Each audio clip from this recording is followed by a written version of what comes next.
We are streaming and we are now recording. Hello, everyone. My name is Dustin Moore, and as everyone knows, I'm the owner and CEO and founder of TUDNation. Welcome to the second podcast. As today, as I mentioned on Facebook and all my followers, I have special guest. Now, today we have one of the co-owners of the anime, Angel. Hey yo. Basically, oh, sorry. Go ahead. Angel is the co-owner of the anime, and he has his story along here. As I mentioned before, we have my story, Angel has his. Now we move on to introductions of our art development. We have Dominic as the primary concept artist. Say hello, Dominic. Hello, everybody. Right. And now we have Shoop, who is our storyboard artist. Hey. Perfect. Now we have our voice actresses. We have Chrissy Davis and we have Daisy. Say hello, Daisy. Hello. And say hello, Chrissy. Hello, everyone. Right. Marvelous.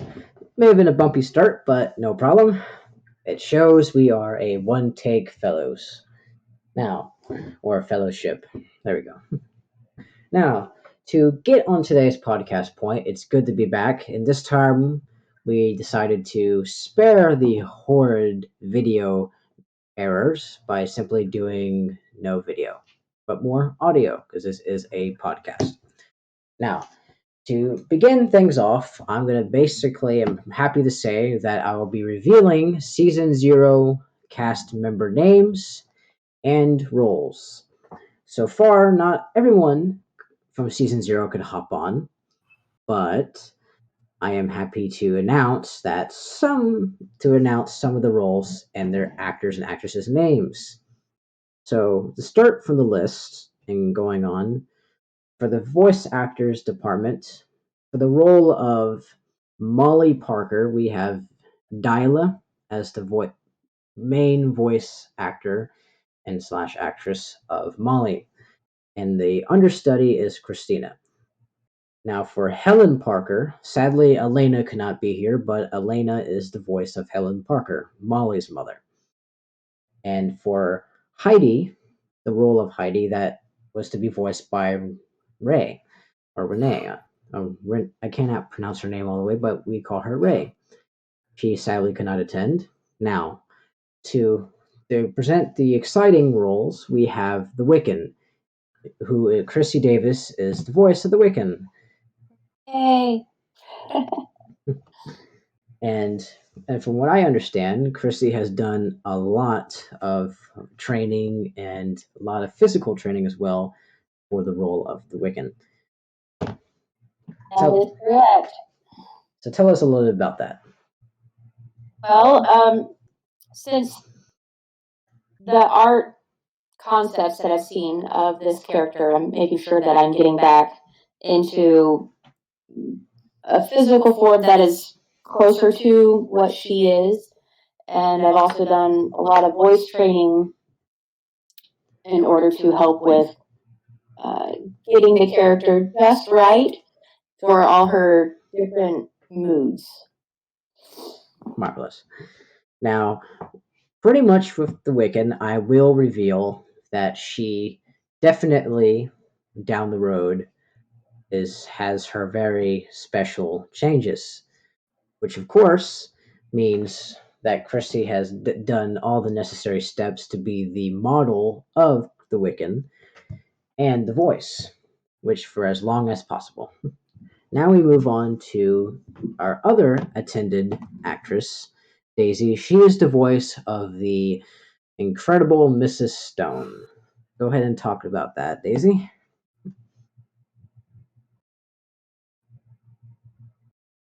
Daisy? Okay. Well, the modeling and her is linked to me. Like it's I take her very personal and serious. I've been working out to where I can physically be her in a sense. And been exercising my voice a lot since the quarantine. And yeah. And once it comes down towards everything, to explain Mrs. Stone without ruining the entire character, she's going to be one of definitely our superhero, basically athletic feminine characters.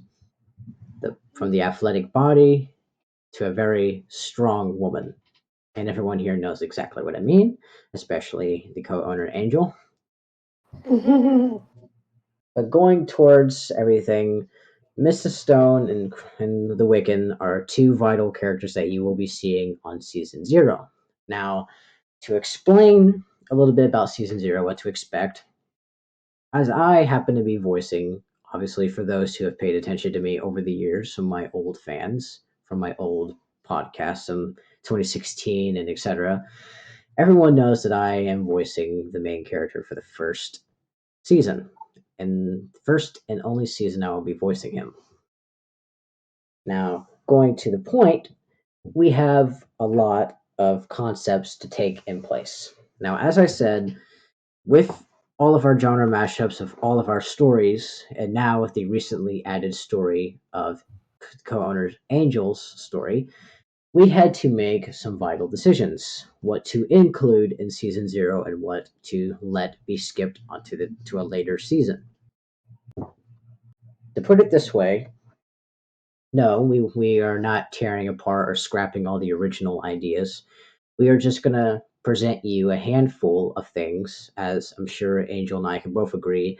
We're going to give you all a little taste in season 0. I'll get your brain used to the ideas and what to expect. So then season 1, that's when we are going to really begin the mind trickery. For now, I'm going to let Angel talk about a little bit about what to expect for season 0's Point Break. If you're speaking of what I'm thinking of, which would be my side that is included in this, right? Of course, the Point Break era. Basically skipping and introducing your characters into season 0. At least the first group of them. In this case, the origins of Mrs. Stone as well. Yes, the assassin team that calls themselves by the name of the Rainbow Assassins. Think post-apocalyptic world where the corrupt political system, so to speak, has taken over. The only way the public can get by is by hiring the assassin to take out the elite. What do? That very thing. However, each have their own problems, just as we all, so we get to learn about them and what they're about in this post-apocalyptic world that may or may not ever happen.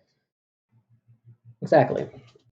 And to kind of put it further, a member of this particular group of assassins has the great pleasure to eventually, let's just say, manifest into the everyone's soon to be destined to be favorite character, Mrs. Stone. In which, of course, to kind of explain it a little bit what to expect in the early side of season 0, the Point Break, as I referred to, was basically between the kind of what you would expect a season finale, except this is actually the extension of season 0. See, for the first plan, as most pilot seasons probably have about 12 episodes. Well, in this case, since I'm introducing you to a lot of core things before we do a very big leap, and everyone here knows, of course, exactly what that leap is. So to kind of keep that, not spoiling it, but in season 0, we must introduce you as many things and themes and genres as possible. So you can and introduce you all the right amount of characters for you to understand exactly what is happening and what is going to happen throughout the rest of the series. Because as I'll say, everything that happens in the first season of a show will always be looked again 10 seasons later. As to give you an example, Dragon Ball Z. Everyone always looks back to the day a particular character from Dragon Ball Z showed up. Then everyone always seems to want to look further back and discover there's some things that have been long since forgotten that are being brought back in future seasons. Well, in this case, when you look back at season zero, you'll see there's a certain amount of characters that will be making a grand origin story in the future seasons. Yet later, you'll learn that in season zero, that was the end of their story. Which, of course, Angel gets exactly what I mean.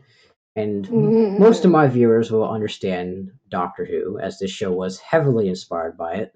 So we'll be doing a lot of mind games and twisting and letting y'all try to guess, is this the start, or the beginning, or the Ragnarok of all things? And I'll let that sink in, as I'll move on to give y'all some detail on the main character and what you will expect for the first half of season zero. Pretty much, in the first pilot episode, we'll be tossing. This will be a part one pilot episode, pulling a Bill Bixby here. Basically, we'll be smacking a crap ton of things into your face. You'll have to. It'll probably take 2 pilot episodes for y'all to completely understand the scenario. Probably 3 episodes in the beginning for y'all to fully understand. So we will be trying to pump out those 3 episodes as fast as possible around the same time. So, because you're not going to have a full understanding of the show with only 1 episode. But to give it a more clear basis, let's look at it this way. The main character represents the enigma of something that was never meant to happen. Something that will, of course, everyone will look back and basically find interesting. Some will think of a lot closely to Doctor Who's origins. And pretty much, to give it, without spoiling everything, the main character in season zero is trying to retire from what he's been doing for the past 900 years. Pretty much, he is trying to settle down in supposedly the most friendly time of humanity, the 1950s, which really, since we're being historically accurate here, the 50s isn't as pretty as television makes it seem to be, with the Andy Griffith Show and the all laughs and childly advice and stuff like that. Good old fashioned morals, am I right? But no, the 50s has its dark side and dark things too. Colored rooms and colored diners and a lot of unpleasant memories from children of who grew up throughout the 70s. But of course, we're gonna skipping to that. Basically, the main character will end up meeting a girl named Molly. She will represent a very youthful 18-year-old who is definitely a feministic type of her time, as back then women dealt with not getting equal payments, just barely being allowed to work in jobs. So at this time, it wasn't exact. This was the time of the revolution of women trying, as of course, Angel, you can chip in anytime you want. This was basically the time of them trying to stand up and get equal rights and equal everything. The original feminist, not the modern day ones. And I won't go any further than that. Right. Yep. And with Molly, she will represent kind of to bring out the main character's inner happiness. The main character, of course, looking like a teenager. For 900 years, he couldn't be a teenager. So Molly is going to be bringing out the inner teen that's been long lost within him. She'll represent kind of the Rose Tyler to Doctor Who, making the man smile for once. But of course, we have our conflicts. Then we have our very special case that happens right in episode 2, which I will simply clarify as the day we bring up some long lost gods and gods that may have existed in before time. a particular stone-skinned one by that fact, which of course I will leave it to there. But since that particular character does not have a voice yet, I will not reveal the name of that role since there's no actor to reveal it with. But to summarize Season 0, we'll be starting off with a kind of a little peaceful touch, historically accurate. We'll be trying to keep certain aspects into it with the drama, the mysterious and suspense. But then we'll move on to the more rage-toned after effects. Basically, the end game of everything. When the main character really does not care anymore. And that's when we move on to the post-apocalyptic world of Angel's story in Season 0.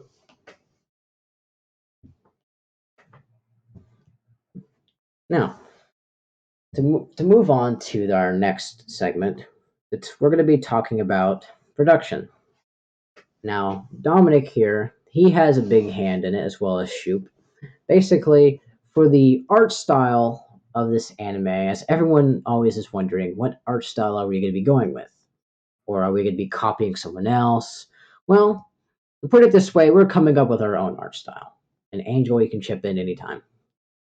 Now, Dominic, tell us about what's been done so far and what your feelings on the art style is and what I've had you do so far. So far, I'm enjoying the work. The art style basically is still my personal own art style, but it's still very open to concept revisions to do the show and to make it more comfortable and easy for everyone else to work with. Because that's the deal with animation. If the character is too hard to draw, it's all details. Yes, Shoop should know this. Yeah. It's gonna take a while for some animation just gonna burn out and not work the project. But we're gonna make it as nice and appealing as possible. Exactly. Mainly with the art style, everyone will notice in this anime that we have been taking heavy inspiration from the classic 80s and 90s animes with the traditional done animation and art style. So what the art style we're doing is a more anatomy realistic, a more free drawn traditional look, yet hybriding it with a 3D type. Buildings and etc. will be 3D. We're going to be doing a hybrid animation, but mainly primary art style of the anime will be traditional looking to honor the classic animes that have long since, of course, died out, that everyone loves to watch.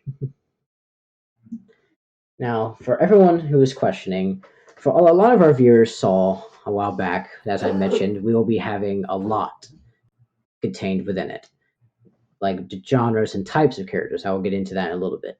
Now we will move on to Shoop, who is in charge of the storyboard department. He will talk about basically how, with this anime, and exactly what we'll be planning on doing storyboard wise. And he'll be talking about how the art style fits in and how it's a little bit more simpler to do for a storyboard than other art styles are. Well, some of it is mostly just comes down to my training as to how I, got to do my style for storyboards. The entire reason I could do that test for Busy is because of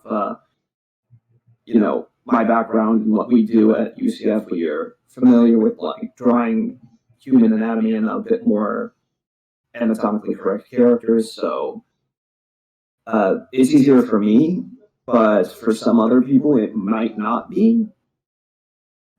But as far as storyboard art goes, yeah, it shouldn't be too hard.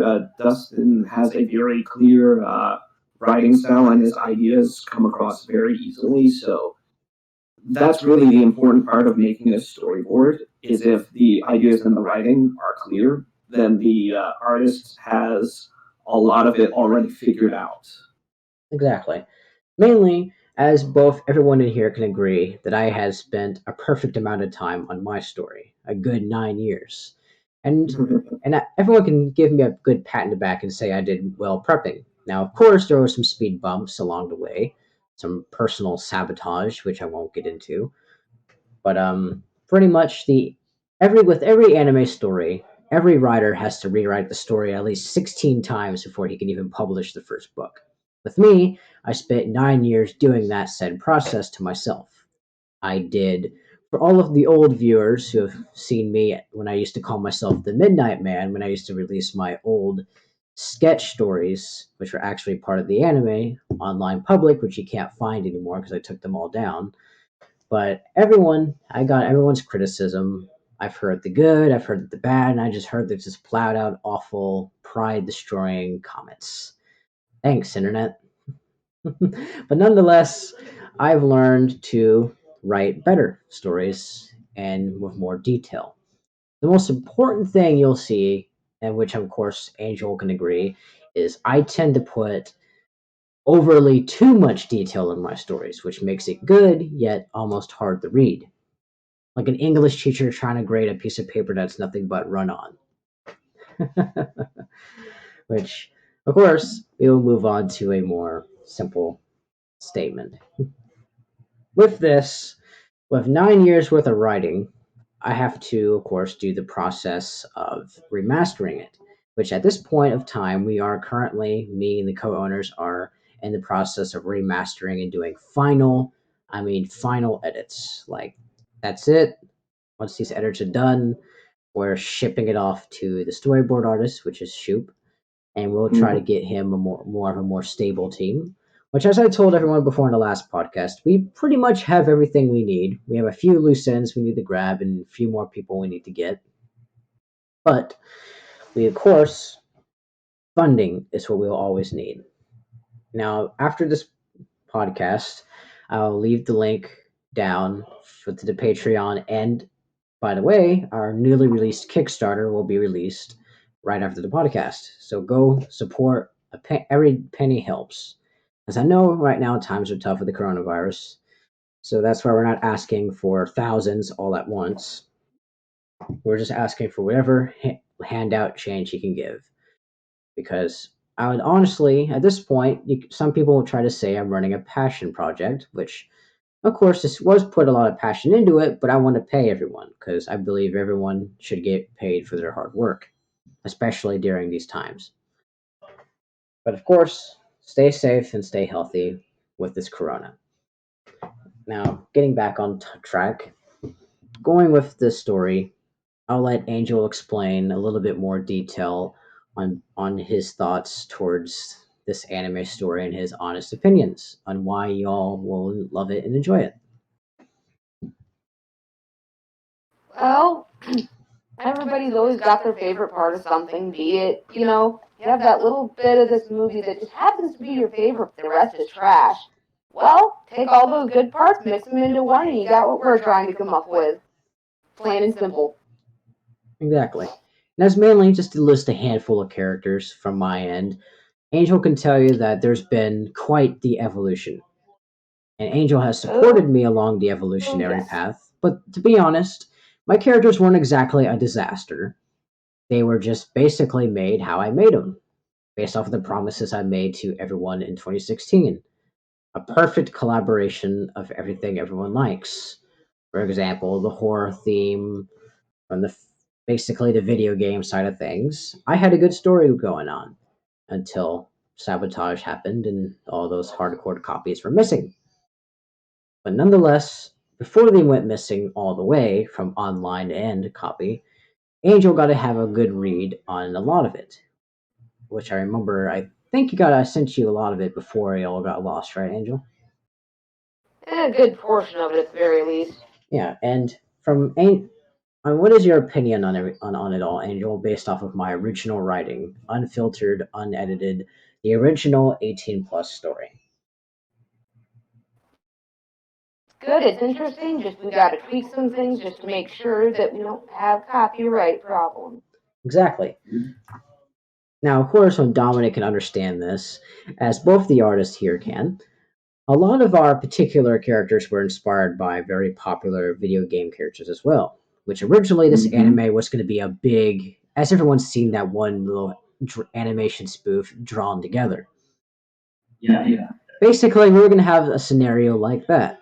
It's going to be kind of a funny behind the scenes of all of everyone's beloved favorite characters, like FNAF characters getting together, funny hookups like that. But over time, my views and my opinions changed, and obviously, I had to make things different. And I learned copyright exists as I, of course, growing up. But now, so that's why in the process of this remaster, we are basically taking a big leap. And as Dominic can tell you, the original looks of the characters were kind of I'll let Shoop use his a marvelous art critic on how basically the FNAF side of things looked on stage one. Which I'm not making fun of stage one. I appreciated it. I don't even recall what I said. I just know that it was. Oh man, they were really bad. They were just awful. Now, of course, Adam was the artist of stage one. He tried his best. Of course, he wasn't commonly used. As he obviously told me, he wasn't used to drawing characters like that. But of course, there are some characters that you could tell effort wasn't put into. But nonetheless, as I'll say before we get onto it, I appreciate any work that's done for me. Even though it was a lot of money to put into it, but I feel that was just my personal mistake of not double checking. Which nonetheless, of course, Angel can understand. With every stage one, there's always going to be the drawings that you do not want to show to the public, if you know what I mean. For every stage 2 drawing, you're going to have 5 stage 1s. Keep going back like that, and you're probably going to have 1,000 stage 1s, realizing you just have the right stage 5. Exactly. Stage one, now, to make everyone understand, the ideas of stages was decided by me when I got tired, and when I finally decided after an old artist from 2016 decided to basically heavily screw me over. So I decided after to fire that artist entirely and start over. Now, I didn't take any concepts with me, which was the problem. I should have, but I didn't. And plus, it was all burned during the sabotage. So I had to start fresh. Now, I'll admit, during the time of the stage one, the artist Adam, when he went on here and did it, he did great on a lot of characters. He did good on a lot of them. Some of them like that got lost during the sabotage. Some of them that didn't. The ones that did survive, which were, for example, Bitsy, as everyone knows, is as we talk about a lot on the podcast so far. Bitsy was definitely let's say, our evolutionary gal. She was the first character to be drawn in every stage development. The stages basically represent a new artist drawing a character. Stage 1 was drawn entirely by Adam. Stage 2, Stage 3, and Stage 4 were all drawn by Ashley, the former artist who quit due to personal issues. But Stage 5 is now after a mistakes were made and learned, instead of relying on one artist to do all the stages, we need to have a proper team. So Stage 4.5 and 5 Stage 4.5 and Stage 5 finally got together, and we now have Dominic and a handful of others. And now with the Stage 5, Bitsy was drawn in every single stage as the first character. Now, to let it be known, Stage 1 Bitsy basically was hideous. Mm-hmm. I'm sorry to say it. I appreciate it because Angel knows I don't mean any offense towards Adam, but Stage 1 basically was the most cringiest thing I've ever seen. It's always been like that. Yeah, as Shoop can explain, it was a good attempt, but really, there are certain opinions between me and the others that the first stage one artist should have came out and said that I can't do certain things, which he didn't mention before to the drawings. But that's okay. He gave it the old college try, so I can't be mad at him for that because I did pay for it, so I can't be mad at him for that. And so yeah, but getting on to the point, as I said before, not here to make fun of Adam or insult Adam. Basically, it was a first time for Adam too. So hey, but nonetheless, there were a lot of the drawings Adam did were great, like P9 and all of them. Which, by the way, P9 is a season 0 character. He is a penguin robot. Basically, the cool 80s looking droid that everyone wished they had right next to them as they played on the Sega Genesis and all that.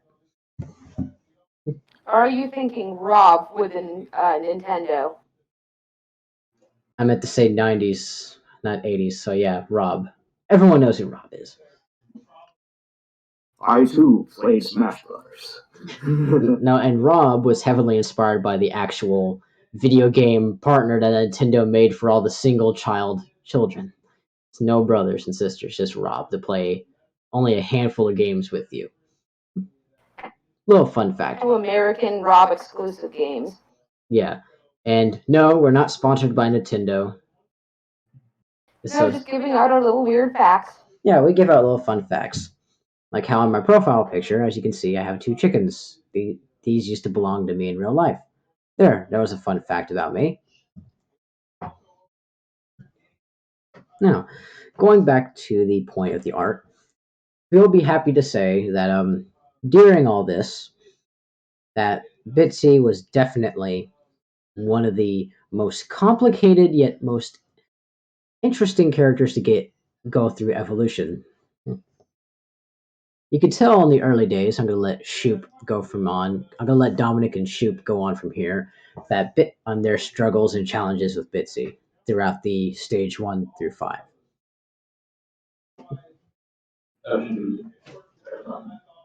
Well, basically, when Dustin asked me, he had a problem, had shape, had judgment. But few months, wasn't months. Eventually figured it out. So this girl. Right. And now we'll let Shoop talk a little bit more detail about the struggles getting through Bitsy. Of course, Bitsy was definitely a challenge, but Shoop got to go through definitely through stage 5 was probably what saved him in the last minute there. Yeah, stage 5 was pretty freaking good for Bitsy. I came in before she had proper clothes, so as it turns out, the test storyboard basically it was just Bitsy without any clothes. So that was quite entertaining to an extent. It's like okay, I had some thoughts about okay, what am I getting into? But then we actually had some close. I'm like, oh okay. Basically, there was a little bit of miscommunication, but once he realized that we just didn't have the clothed edition, which that clothed edition wasn't accurate to what we were trying to do, so that was later fixed long after the test board. Yeah. So I'm pretty happy with the recent version. Yeah. Yeah, it's a really good turnaround. I use, especially the now updated one. It's much better. I really like it. It's mainly the goal to make it simple. Bitsy is our Finnic fox, so her ears are supposed to be nice and puffy, which I loved about it because she's a Finnic fox. So basically, the nice golden color to her, except for in this case, we're kind of doing a bleached white fur in certain golden areas, kind of making fun of a Michael Jackson thing. But yeah, that's a little fun fact about why her fur is like that. Besides the FNAF I more appeal. think bleach blonde, the girls on the beach. Yeah, basically, when Bitsy's fur color will be making it white. Just drawing a character white is always a pain in the ass in anime because when you start off with a white sheet of paper, so when you try to draw a character white, it's going to be definitely a challenge. Well, here's what you do: you just make the background kind of gray, and then it pops. Like I do that for a lot of my storyboard art, just so that the highlights can pop out. Exactly. Now, coming down towards everything, with the anime, we come down towards the most important thing. What is our goal? What is our direction? And what is the genres? Now, to move on to it like this, as I mentioned in the last podcast, this anime went through a very big evolution. And going on to its evolution, we will simply state the fact of this story. I'm sorry if I'm trying to get my words here together. I think Angel can back me up on this when I say the story definitely was perfect and before my personal sabotage era. You could tell when my writing went from being positive and enthusiastic to a depressed state, which of course Angel can kind of give a little bit of detail about what happened to an extent, of course. I'll go ahead and let Angel talk about that. Well, see, a lot happened, I can say that much, and yeah, we were struggling through things, but I kept backing you up, and I was like, come on, we gotta get through with this. I didn't let you quit for anything. Because we will say that for those who have read my original pure writing post 2018, which God, that was a freaking disaster year, everyone will say that my writing was definitely like starstruck, like a one hit wonder. There you go. And then you go on to 2019 writing. It was a mess. Because that was during the panic. I like to call 2019 the panic year. As everyone saw, a lot of the old viewers who probably long since tuned away during the events of 2019, there was a lot of controversy going on between a lot of former actors and actresses from the original 2016 through 17 squad. And as everyone remembers, for those who even remember this event, there was the era where Funimation showed up. Yes, we had Funimation come to our door. Back then, we didn't have a company name. We actually had it was a kind of we were going off of a different group name back then. It wasn't TUDNation yet, but we had a lot of controversy during the struggling of the 2019 as well, which basically that controversy from 2017 moved on to 2019, making it kind of impossible to attempt getting any former cast members to come back for any anniversary duets. Which to explain also the controversy between the 2019 cast. Now that was a very complicated scenario. And to put it short, which I think Angel will agree, when someone sabotages you, you do go through a series of depression. You do stupid things while depressed. You try to at least. And going on to a lot of things, your mind is off track. I used to be, as I think I'll let Angel take it from here. I was definitely the guy who I was always a step ahead. But after the events of 2018, which anyone knows me personally, they know I was deeply derailed. So I was now 50 steps behind everyone instead of a step ahead, which I'll let Angel kind of explain how the controversy of the 2019 cast basically occurred and how basically because I basically in this podcast today I want to explain that a lot of those rumors and controversy, a lot of it is not true. A lot of the things said about me was greatly exaggerated. I'm still here. I didn't give up on the project. I'm not making a hentai. I'll say that that's not going to be the last time I say it, because there's going to be a lot of people who want to go on and go see the manga and the audio drama. They're going to think, what am I doing? But I'm going to go ahead and let Angel here take over and assure you that in 2019, that the effects of that I had on my mind in 2019 did not let me stray away from my goal. 2019 only made me stronger for 2020. Yeah, a lot of issues going on because of things like mental health and medications and getting hooked, and we all know what can happen with that. And the biggest thing yeah, there was a time where Dustin got stuck in the mental hospital, couldn't get out. There was a big factor there. There was also the fact that absolutely everything got lost when his computer got ruined. By the sabotage. Basically, Yeah. to put it this way for those who don't know, when I was put in this, it wasn't really a mental hospital. It was more like it was a behavioral center. You might as well call it one. But really, Yeah, same difference. it was basically pretty much the same thing. I was pretty much heavily sabotaged by the school I was going to and some family members.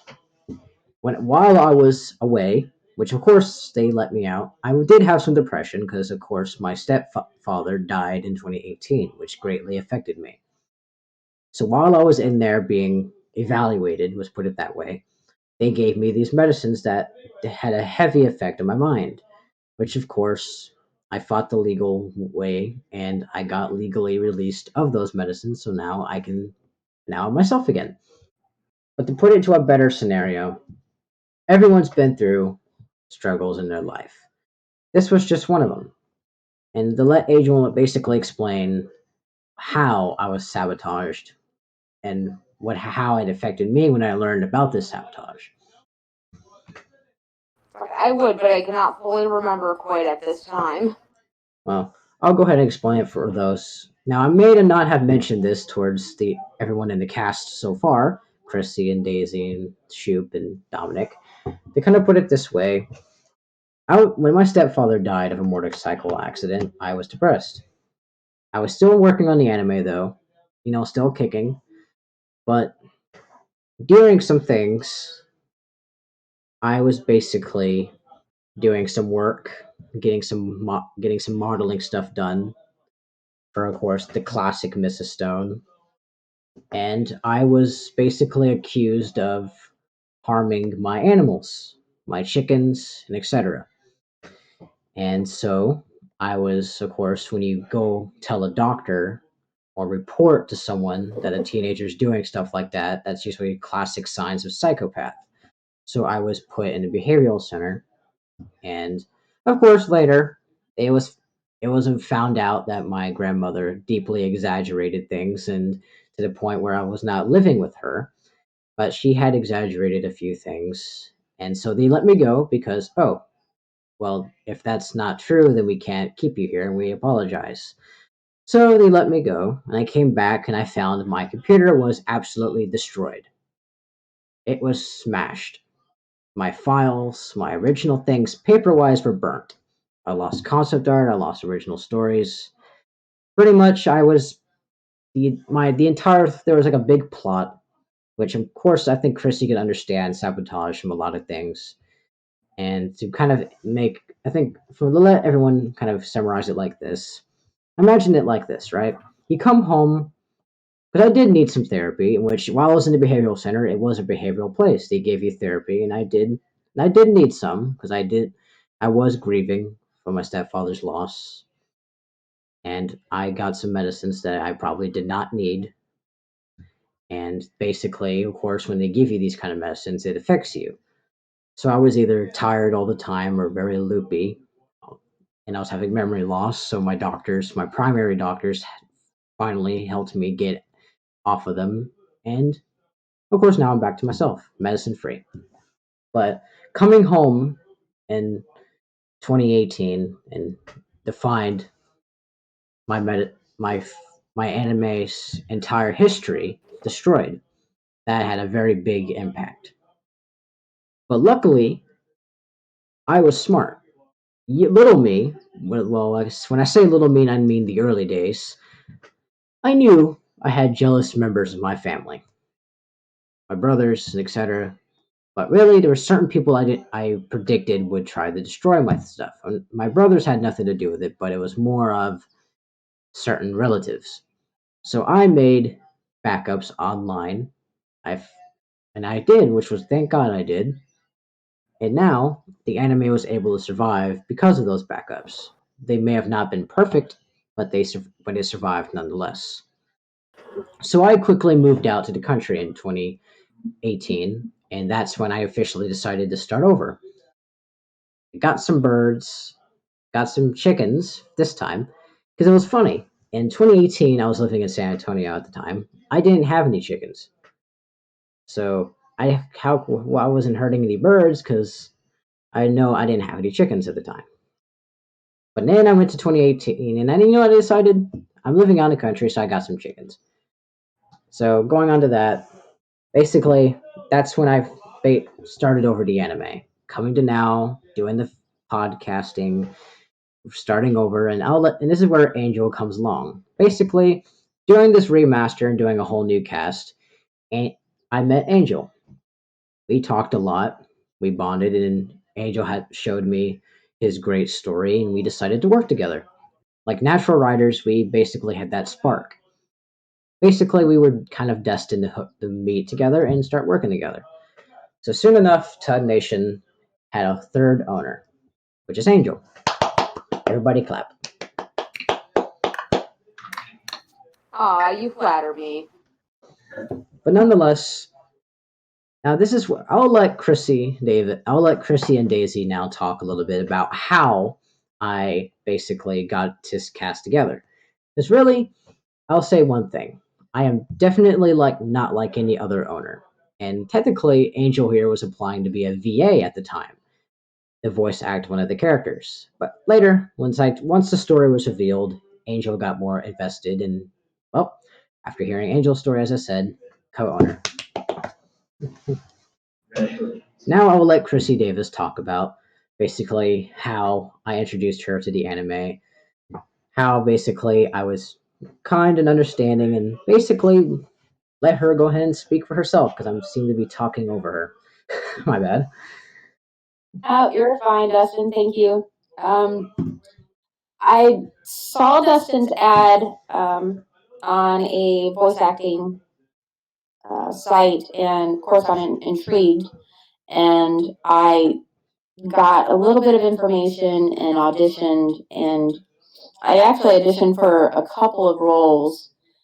And luckily for me, I got the Wiccan, and I love this character. I cannot wait till more information is able to be released about her. But just from my background and personal life experiences, I can actually relate to the Wiccan very, very well. And going in depth with Dustin on the character's background, her story, what she's gone through, I love her so much, and I cannot wait to share her with everyone. Well, I think it's okay to temporarily kind of do a little bit of talking about the background and story and all that. So I think I'll let you talk a little bit about the particular Wiccan story here, because I think you know what we talked a little bit about details about the story, and if that's okay with you, Angel, I think I'll let her talk a little bit about the Wiccan story as a little bit of not really a spoiler, but more of a introductory. If you're okay with that. I wouldn't say too much, but that's just my personal opinion. Yeah. Just don't say too much, Chrissy, but for now I'm gonna go ahead and let you talk about the Wiccan. Basically, Just I'll do a quick little summary about her. As most people have, you go through things in life where you are happy, things are going well for you, and something just happens and it literally flips your world upside down. You become something other than what you were. And you have to fight both outside forces and internal forces in order to overcome in front of you. And that's sometimes it kind of changes your mentality and the way you react to things. And that's basically the Wiccan. I know I'm very vague, but just with the art style and everything, you'll totally see with her, but just her battles and struggles to protect herself, her family, and everything. It's just, oh, she's so cool. mainly to give a little bit more context, the Wiccan is technically a split personality of a whole nother character, a miracle child. This child was basically a hybrid between two important characters. When this child grew up, she had supernatural gifts of an oracle. But growing up, she had this part of her that she could not understand, the powers of an oracle, that was almost overwhelming at times. She eventually, learned to cool it down, and not ignore her power. And she basically, going through everything, She was basically the Wiccan is a fully grown version of this character, and the Wiccan went through a great tragedy. Which is to say, the Wiccan is very closely in the family of the main character. The main character's made a lot of enemies, and I think Angel here can see where this is going. So, as an attempt to get at the main character, the woman the Wiccan used to be was kidnapped and verily tortured mentally and physically. We can almost say she was lit on fire. We'll put it that way. And so all there was left of the woman was a shattered mind. Now, as we all know, as the Chrissy talked about, this character going through a event that turned her life upside down, there's really one thing only left over. When your mind always will have an instinct to defend itself, but if you yourself are not strong enough to defend yourself, your mind will come up with another way to defend yourself. A split personality, the Wiccan. The Wiccan represents the insanity of the woman she used to be. The Wiccan not fight the difference between the Wiccan and in the original woman was that the original woman tried to ignore and hide her powers. The Wiccan embraced them with open arms, and the Wiccan became this insane oracle. Basically, she became a weapon of her own, and the villains that tried to stop her at the end of the day only made a whole nother villain for the main character to deal with. The Wiccan having to deal with such a great loss, you can tell the Wiccan is mentally unhinged. Her actions are merely primitive instinct. Everything she does is on instinct. But of course, as the character herself, the Wiccan, as Chrissy can tell you, she certainly evolves. She somewhat heals mentally, but yet not enough to reestablish sanity. So she simply becomes a very clever villain that eventually learns her place in this game of chess. She isn't a pawn, but she plays a bigger role. And I'll let Chrissy do a little bit more talking there, involving the training and stuff of what to make this perfection go through. Well, with the training, I'm working with Dustin on the mindset of the Wiccan, her different roles that she plays, and making sure that she stays on path of going through her mission into going just pure insane into becoming that villain and becoming more powerful, but yet clear of mind, but no longer what she used to be. Now, with everything to kind of put more on here, the Wiccan, as most original readers who are probably on here have saw, the Wiccan definitely had herself a, a very, would say, 18 plus countermeasure. But really, over the years, it was the Wiccan became. She's still the same Wiccan we all know, but I've made crucial changes to her to make her not overly as monstrous as she used to be. To make it more clearly, Chrissy Davis got to basically luckily meet the 2019 edit of the Wiccan. Because the original Wiccan was a lot more monstrous at the end of the day. She was more brutal and more, instead of being a split personality psychopath, basically the original was just a killer and did whatever it took to get on top. As the original readers, of course, would have read about her sadistic side.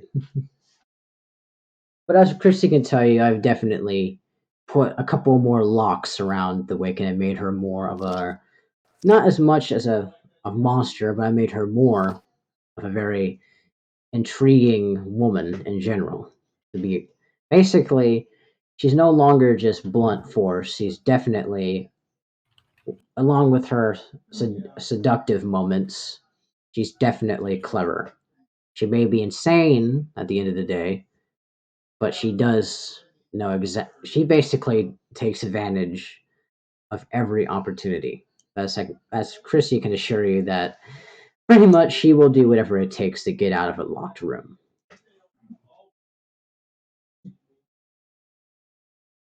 But nonetheless, we're going to move on towards basically the process and elimination of what we do in the drawing process. Now, going back to Dominic and Shoop, basically, let's talk about the process of how we decide how we would break apart one chapter of the story into a storyboard. We're going to start with Shoop here. All right. So the storyboard process is pretty simple. You take a finished script, and you start making some decisions with it. You would divide up perhaps dialogue into different panels, and you would start breaking things down. You'd start making decisions on where you want the camera to be and how it moves about the scene.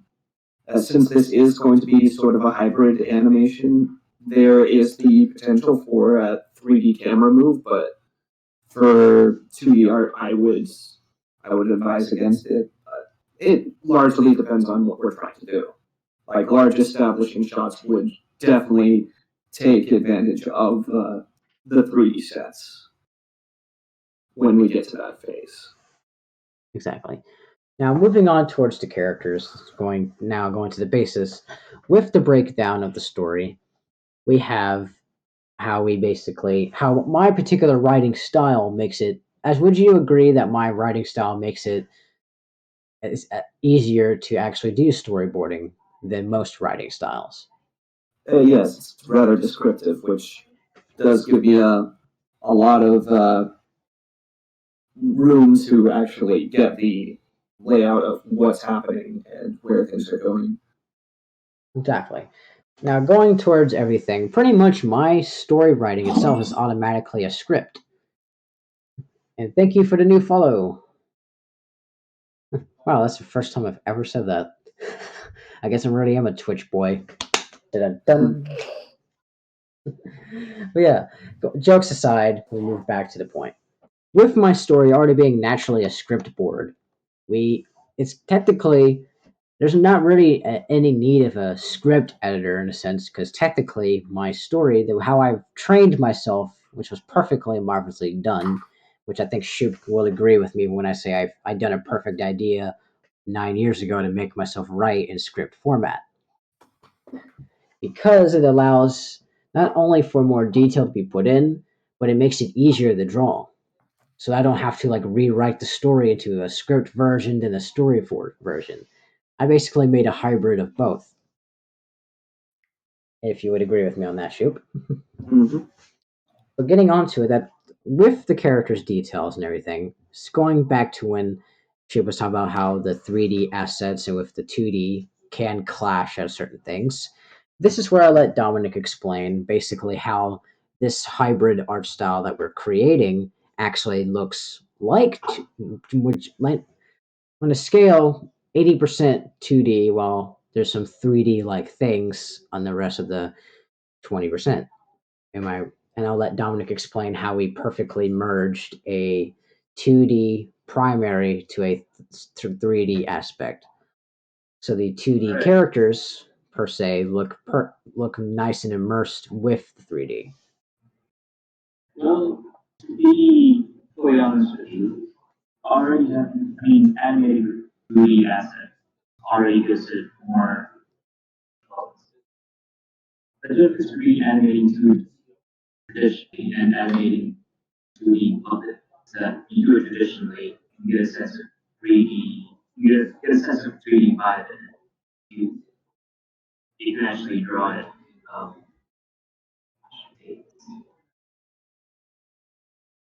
if the artist has a sense of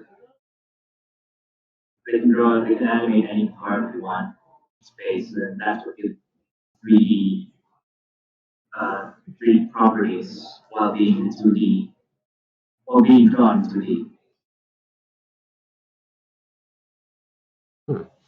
Well, that's pretty much a good idea.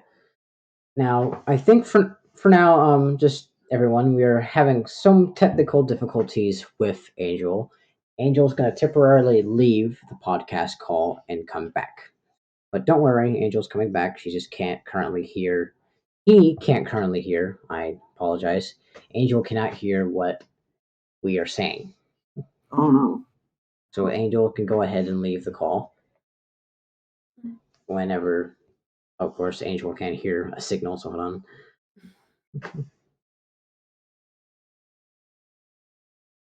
Hold on.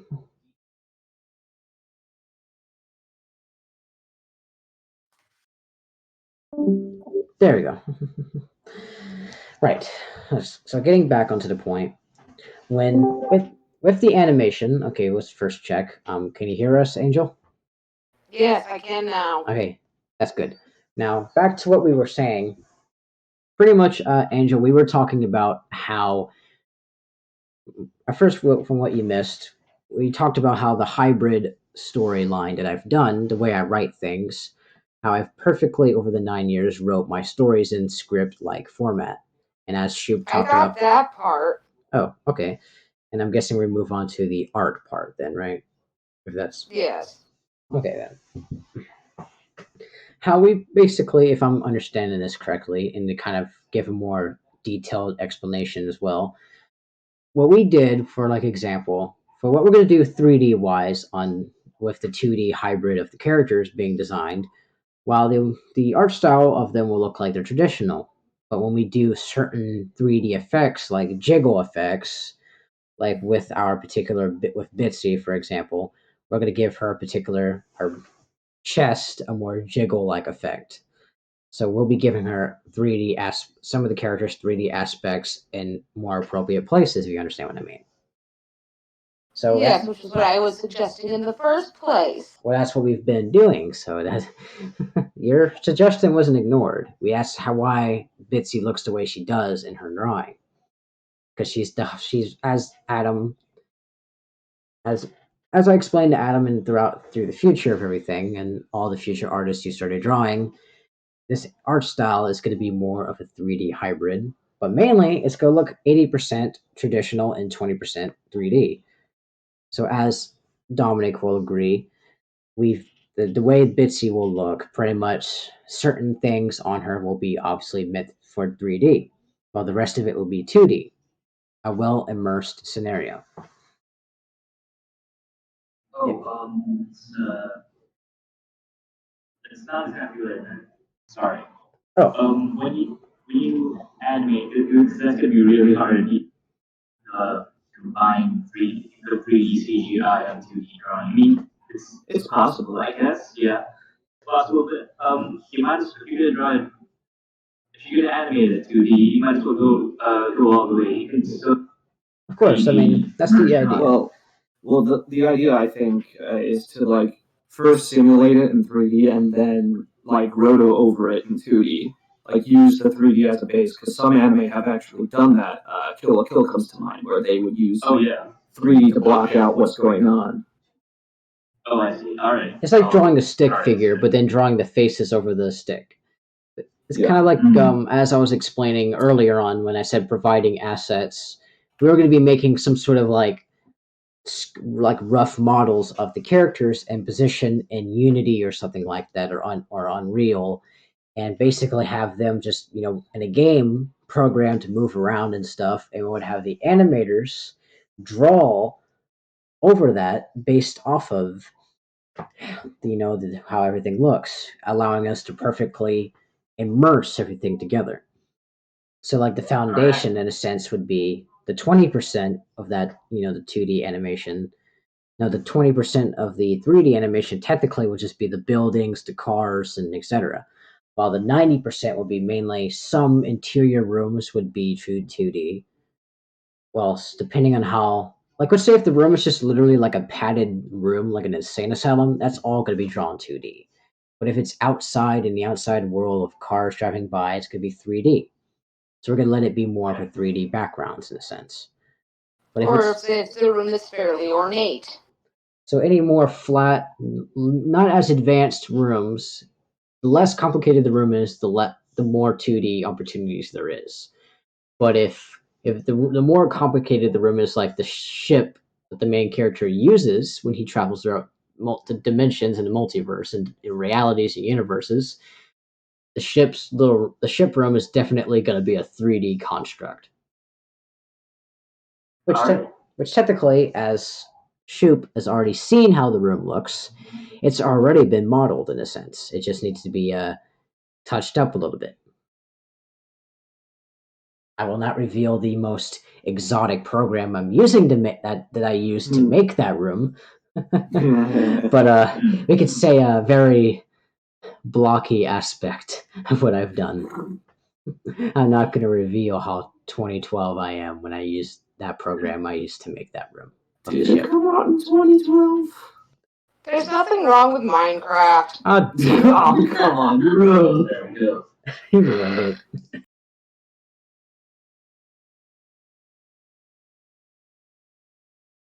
To make it more 3D. So yes, I kind of did kind of a perfect little thing there. It just needs to be touched up.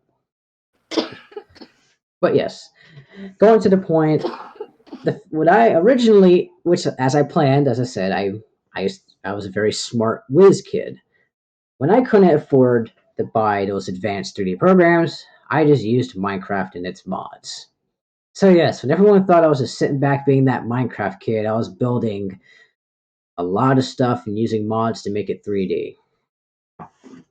So congratulations, I cheated the system. Instead of having to pay thousands for Unity to make early on models, I already made models beforehand. So all I gotta do is trace over. Could also use Blender, but in all honesty, Blender's kind of Trash. It's not user friendly. I say trash because it screwed me so many times trying to model. I already kind of explained my feelings on Blender. I have tried repeatedly to learn Blender. I just did not like it. No. There's a program called SketchUp. It's mainly with artists. Well, SketchUp's okay. I mean, SketchUp is nice. That's like 3D Printer Zone, though. That's what SketchUp I use for 3D printer stuff. You know, one time I did print out P9 on a 3D printer. It was about the size of a bowl, but I 3D printed them out. It was nice until that was destroyed during the sabotage. I'll tell you one thing: those assholes went nuts and smashed everything. Wow. So yeah, when you find a tiny penguin robot head on the floor, tell me you wouldn't have been as mad as I was. Basically, that's why we do everything online, folks. No matter how many hard drives you smash, there's always going to be the online backups. Which nowadays, I have to be more secure because my computer's destined to blow up on me any second. Because I am dealing with Savitar parts. The only good thing in here is the graphics card I described to everyone. Still better computer than I have. Graphics card wise, but CPU is, this is a little fun fact. Most common CPUs that you have in a computer, they have about 6 cores, 6 to 7 cores. If you have a more expensive, if you have money to play with, you get 9 cores in your CPU. If you have a lot of money to just toss down the drain, you get 12 cores to 15. People who are poor can get 6 cores. Well, guess how many cores I have on my one CPU? How many? Not 1, Like not 2, 7, maybe? not 6, not 2? even. I have 4. 4. Who makes a CPU core with 4 cores in it? And as soon as my computer turns on, my computer freezes because 3 cores are already maxed out trying to load up Windows 10. Well, there's your problem right there. Basically, the CPU is what's horrible. The motherboard is just horrible too because all the USB ports are dying out, which is probably why my damn mic decided to shock the shit out of me and malfunction. Which, by the way, people, I'm using a Logitech HD 1080p webcam. I'm not sponsored by Logitech. I just decided to reveal what I'm using to talk to you right now. Because I know there's some people are like, oh, if your mic is dead, how are you talking to us right now? Well, it's called the webcam, people. Grow up. That's an very old school joke from the early webcam days, if anyone remembers those 2015 days. But going Unfortunately. backwards, pretty much I don't think Angel, I don't think you haven't heard about this, but yeah, in the middle of doing some vocaling on a call with the co-owner, my microphone apparently cut out for an hour after it literally sparked and shocked the living crap out of me. Needless to say, that microphone went 50 feet under the lake. I basically went mafia boss and said, "You're going 50 feet under, my friend. Enjoy the fishes," because that mic was never coming back. Nobody shocks me and gets away with it. And of course, as soon as when I threw my microphone in the lake, I basically caught it midair. I hesitated so badly. You know how those people who toss something in the air and they quickly catch it before it hits the ground? It didn't even, the microphone didn't even touch the water. I just caught the microphone and tossed it back on the ground as I hit the water. So, yeah, I was not about to do that. Because maybe it's just the cord that died. But, I still have that. It's a Blue Yeti mic. Let's put it that way. Now you know my struggle. Well, you knew my struggle. Yeah. But going back onto the topics of everything, pretty much with the characters, in which, by the way, we also have thanks to the last podcast, we actually have a new 3D animator. Our first 3D animator. His name is Rahim. That's his nickname. He has a very full name I cannot pronounce, and I don't want to sound racist trying to pronounce it. So he gave me the friendly nickname of Rahim to call him. He specializes in 3D. We will be trying to provide him assets using Unreal and in Unity and stuff like that. He said he uses Autodesk for a lot of his work, and he explained a lot of things to me. So basically, these podcasts are working, and we will continue doing them. Now, the most common, for now on, for the future podcast, who I would like to see as a common return would probably be me and Angel and maybe Shoop and Dominic, if you guys want to be common returns on the podcast. I'll definitely give it a shot if I can, yeah. Yeah. The more I do it, the more comfortable I'll be. So yeah. Now I believe we've been talking over our two VAs. I don't think Daisy got to say a single thing since she introduced herself. Daisy, go ahead and talk about Mrs. Stone. I know you're dying to talk about her.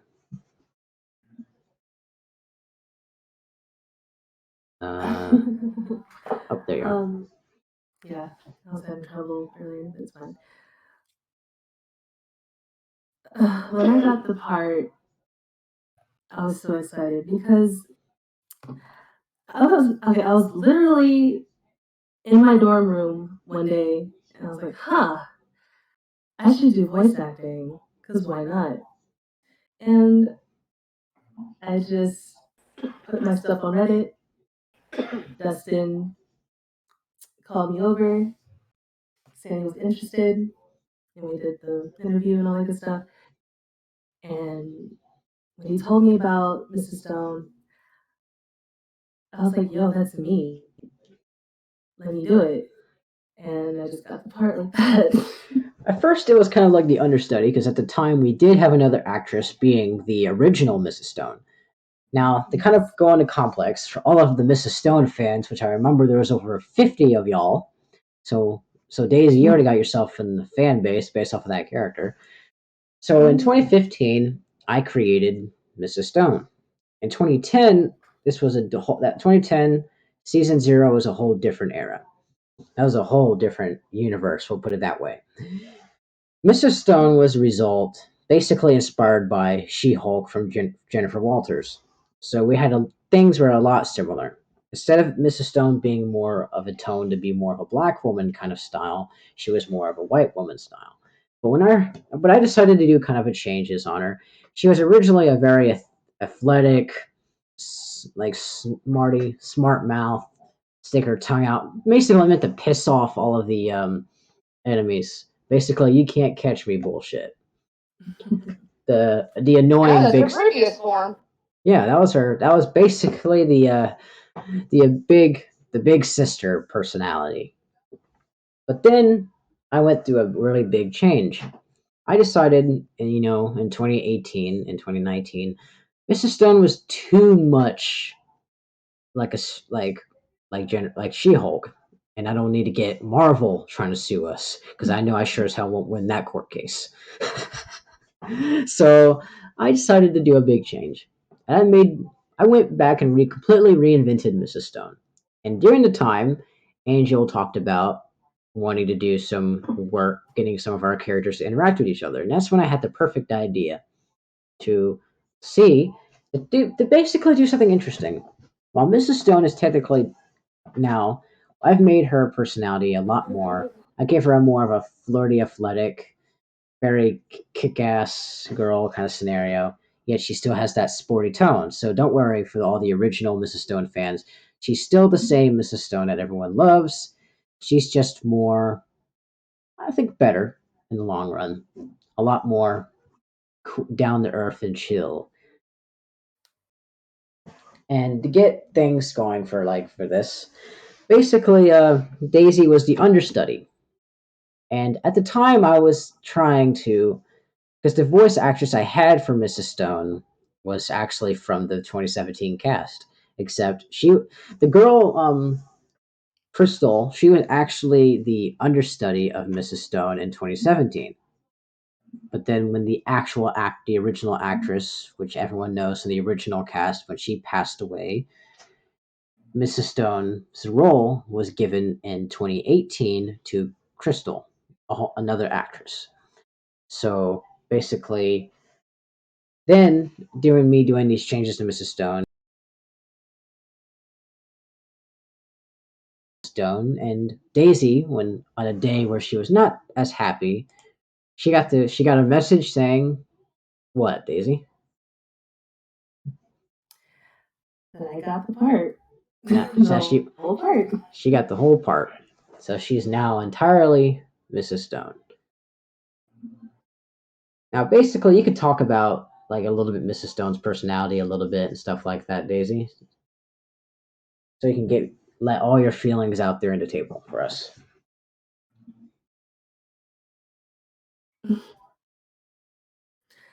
About her personality? Yep. Well, she is flirty, smart mouth, a little sly mouth a little bit, a big tease. The big sister complex. Yes. And I am a big sister. So it works.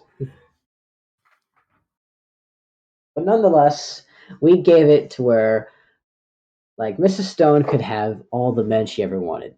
But really, due to her previous form, her previous form at the how we kind of planned it, her and the main character during season 0 would get deeply connected. But then, of course, that was in would say a more Prometheus state. But I won't spoil the story from there because that's more of Mrs. Stone's origins. But the original woman that Mrs. Stone used to be, falls for the main character as the main character falls for her. But during a heated interruption, transformations happen, and boom, boom, boom, we got this new kick-ass Mrs. Stone. Now, Mrs. Stone inherited the feelings that the previous form had for the main character, and since Mrs. Stone technically runs off of primitive feelings, which of course Mrs. Stone's smart, but her feelings for anyone are always either if she hates someone, that feeling of hatred is more heightened. Because as Angel can agree, the primitive complex, when your adrenaline is rushing, when you look at someone, if you know them, the basic feelings that you have for them are automatically heightened. Like if you're already stressed out at them, when you're mad, you're going to yell at them. Or if you love them, basically when you're in adrenaline's hyping, you're going to basically pull an iris and tackle the main character. Of course, Angel will get the little flirty joke I just put in there. But nonetheless, Oh, you shouldn't have. but nonetheless, primitive emotions that are always heightened, lust, love, anger, is definitely deep within this one. And when Mrs. Stone meets her previous form's mother, that's when we show the anger. Or in this case, I like to say when the intelligence gets lost from Mrs. Stone temporarily, and we unleash truly the Amazon woman within, a very heated, pissed off Mrs. Stone.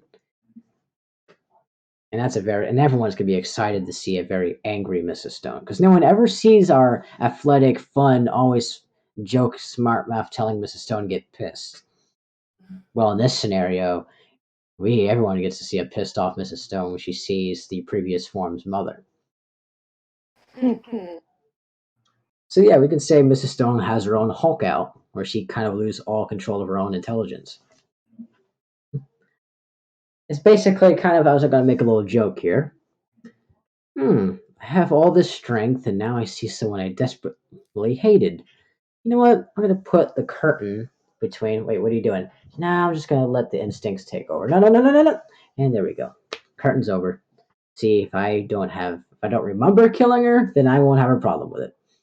And I'll let the joke sell itself to Angel. And I just made an Pixar Inside Out joke, or was that a Disney movie? I can't remember. Yes, we're gonna be having. Pixar and Disney. They're almost synonymous at this point. Pretty much, there's gonna be a lot of jokes done. Basically, we have a particular fourth wall breaking character by the name of Pete the Penguin, which, no surprise, if anyone who's known me since 2010, even before, they know who the hell Pete the Penguin is. Basically, it's not a spoiler if I talk about him. Everyone knows him. He is the mascot. All of my original fans know him. Basically, Pete the Penguin, for those who somehow don't know him, he is our fourth wall breaking character. He grew up in the 50s, had his own TV show. He basically became a drunk when he had his son Petey Penguin, and he just became the fat, chubby penguin that is basically a stereotype of grown up childhood actors. A drunk. The Charlie Sheen, except Pete doesn't seem, he has to struggle a lot. He's no longer attractive to the other penguins. Or better yet, Macaulay Culkin. There we go. Pretty much, he goes through all these little adventures. There's going to be a lot of jokes made. For example, when Pete decides that when he wants to make fun of those guys who basically, those guys who say, I'm going to be gay for 24 hours. They're not really gay, but you know what I mean. So Pete basically decides to do that. I'm going to be gay for a whole year. He basically, and for once, when he's actually ignoring the women and not being a thirsty penguin like he usually is, he's actually getting all this attention. And he doesn't even realize it because he's so damn oblivious. So one day, he's invited to a damn sleepover with almost all the female characters of the anime, all the good old laced brawl shots and everything like that. And that's when we cut to an inside out moment in Pete's head. Basically, all the penguins are in there either reading books or asleep. Well, basically, all of the penguins in his head look up, see all the women, and that's when they basically press the button. And then we kind of make a big joke to that pastor who says, I'm not gay no more. And that's when we have the choir music blasting, and basically if we cut to the door shut with Pete suddenly basically being thrown out the door, him being called a pervert as he basically adjusts his top hat as he has a piece of a bra in his mouth, and he says, I'm back. And he walks out. Basically, he locked a male penguin with a room full of lesbians. So yeah, that's the biggest joke I could ever have in the anime. And now, I think, Angel, what do you think of that little joke, huh? Bad part is, it makes me think of what they did with Super recently.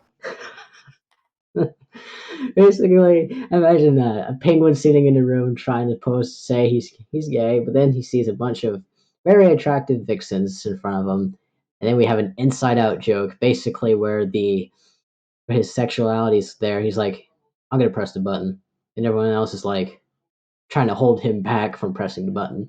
But he pressed the Oh, button, I can see it now. and the penguins are slapping each other, trying to stop Don't him. do it! Don't press the button! I would press the button! He presses the button, and then basically, in the manga, we show what happens. Basically, he snatches the brawls from all the girls and runs out the room after he literally is kicked out the room. And they're chasing him down the street trying to get their tops back. He's causing his usual pervy madness, the lonely dad madness. And as they're chucking their shoes at him. Well, yes, the mischief adventures of Pete the Penguin. Everyone loves it, right? Yes. Yeah. How about you, Chrissy? How do you feel about the Pete the Penguin? Because I don't think you ever got to meet him. I never really got the chance to read up on him or learn more about him. So, But nonetheless, what do you think of him, Chrissy, based off his little wacky, perverted little adventure there? it's always good to have fun little adventures like that. It's real. It's like the sorority party, like the panty raid crap, except Pete just stole all their brawls and ran out the room. It's kind of like a new version of Animal House. Exactly. See, there we go. There's someone who understands where I was going with it. Like, everyone's made the greatest joke. Basically, the ladder scene when the guy slowly turns around and looks at the camera and wiggles his eyebrows before the ladder falls down and hits the ground. He was trying to peek at the sorority room. Animal House. If I'm remembering that correctly. I don't know. But going down to, nonetheless, we have a lot of little adventures that we would have with this penguin. And that's just one of them. Basically, there's so many things you can do with this. Now, going back to everything, pretty much now we shall talk about the character types, which, as everyone's practically heard me say vixens a couple of times, so I'm going to make it clear. As for the kind of characters we have in the anime, we have humans, we have androids, we have furry characters, we have robots, we have the gods and goddesses. We basically have everything. We have talking animals, we have regular animals, we have aliens, we have everything. And I think Angel can clarify any missing character types I forgot. Well, let's see. There's demons, there are elves, there are fae, there are also beings of a race of my own design. And there's even different anthro versions, or different furry designs. Basically, when everyone thinks of a furry, they think of the cartoony styled head drawings or stuff like that. There's going to be that design. But then we have my design, which I like to call more of a scientifically term or anatomically. I was just going to explain it. The difference between my anthro or furry design and the regular is this. I made it more anatomically correct, as Dominic and I'll let Shoop explain more of what I'm talking about, as well as Dominic. So Shoop, you can go first on the difference between You're my talking design. more towards digitigrade stuff like that, where they're more bestial than they are like human. I think he's more talking hyper-realistic. Basically, like if yeah. if an animal were to suddenly evolve, that's what they would look like. Instead of having paws, they would have fingers. They would basically. I gave them more human, anatomically correct human, except I basically blended. I basically, as Dominic will agree, as well as Shoop, I think everyone will agree when I say I blended animal and human together perfectly. Yeah. And that's just my own design. Of course, everyone has, whenever the furry community has their own opinions of what's perfectly blended, as Angel has his own blends. So basically, I have my blend of the anthro design, and Angel represents the furry community a lot. So Angel can explain the differences between mine and the regular right here, because I can't really explain it that well because I'm not really that aware of the furry community as well as I should be. I mean, there's a lot of variation amongst that community, anyways. So yeah, you're gonna get like a lot of differences. You have Toonie. Excuse me. Yeah. Toonie, semi-Toonie. There's kimono. There's hyper-realistic, realistic. You know, Like there's mine. so many. it's not funny. It really depends on person's. I would say that Yeah, mine is on the basically on the balance of hyper realistic. yeah, something like And since if we ever did the live action, if I wish I had CGI so I could do the live action realistic, then everyone would basically see exactly how realistic I'm talking. Because in the anime, you'll see the evolution. Like we have one. I'm gonna kind of say this. We have one little like scenario where the main character is stuck in a world where instead of humans evolving, it's like wolves and cats. So we get to watch them go from being regular tiny house cats to slowly walking on two legs, hunched over and limped. Basically, watching them go into the evolution to eventually standing and looking like Bitsy in a sense, except she's an android, so she doesn't really count. So basically, there's going to be like obviously design changes. Like there's going to be a lot of designs we will implement into this. I like to call those like the evolution anthros, the evolution furs. I like to call those evo anthros. Basically, evolution anthros for short. So we will have the hyper realistic. That's what those will be. Then we basically have the more human than animal look, which is technically Bitsy, if everyone here will agree on that. Mhm. So yeah, well, basically in this anime, we do not judge. We have lesbian relationships in here. We have gay relationships. We have we have all the relationships in here. We have all the basically the furry community is always, and we have the furry communities welcomed into this anime. We have the LBGT LGBT plus. LBGT. yeah. Okay, I can't. It's always a tongue twister for me, but yes, we are. And in other words, this anime is made for everyone, women and men, and beyond. That's basically we not just the story, not just how we spent actual time and didn't make our story in 3 weeks, like some other anime. Which, by the way, who's seen the anime Doctor Stone? Dr. Stone? Yeah. No, but I've heard about it. Well, I got a little fun fact for you. Doctor Stone. I think I'm gonna let that sink into Angel's head real quick. And I thought about that the first time I freaking heard of it. yeah. So when I was mentioning content stolen from me, I meant it a lot. And now here's a fun fact. Everyone knows the hotel has been thing. I don't like it Yeah. for a reason. There's a certain character in there that's a blatant ripoff of the Prince of Darkness in the anime. Right off the fucking bat. I don't know if anyone's tied it together. I don't know if Angel realized this, but I think the character. I won't watch it.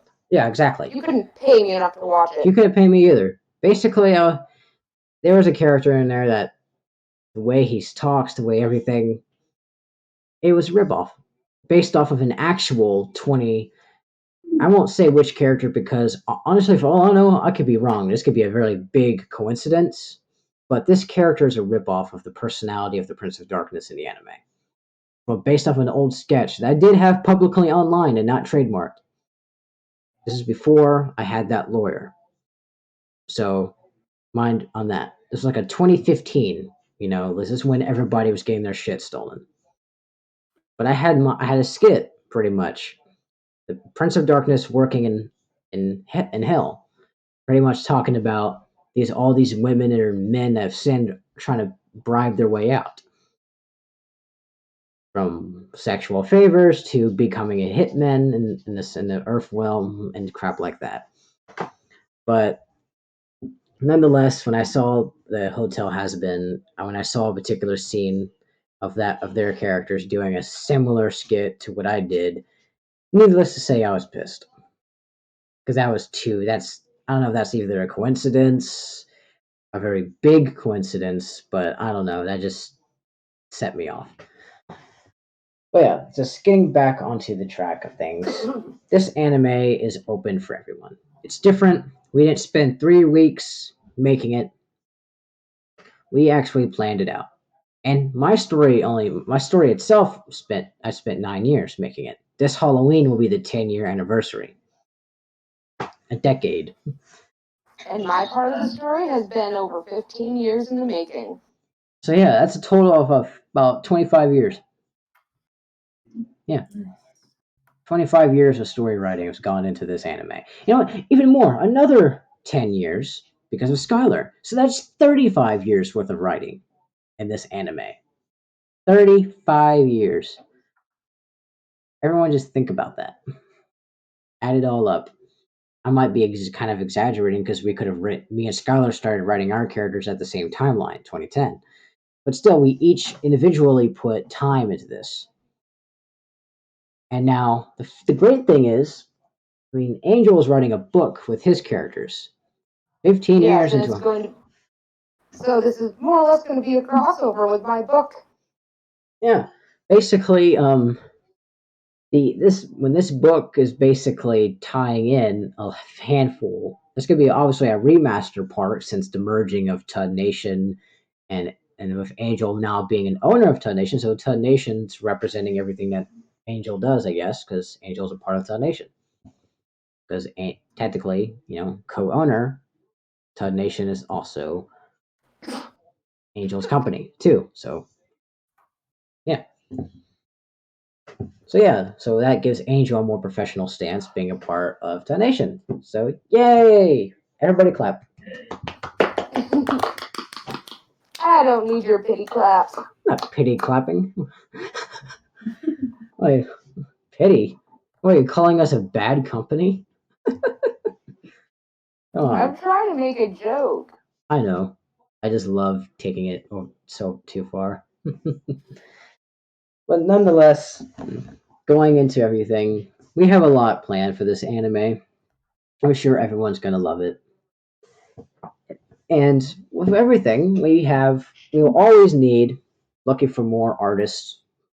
At this point, we need more storyboard artists and more animators because I think we have enough concept artists. We just need more animators, musicians, that's for sure.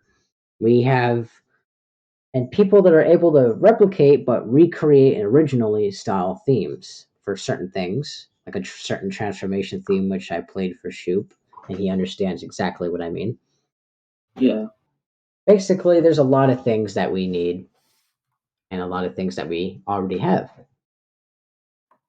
Right now, the biggest thing is getting everyone to support this. Because when you support this anime, originally this anime was meant to be released on 2020, but obviously some delays happened, which were quite obvious. But nonetheless, it's hard to think that it's just a long time to think that just back in 2010, it was Halloween. I was looking at TV and I said to myself as a kid, it's boring, it's all the same.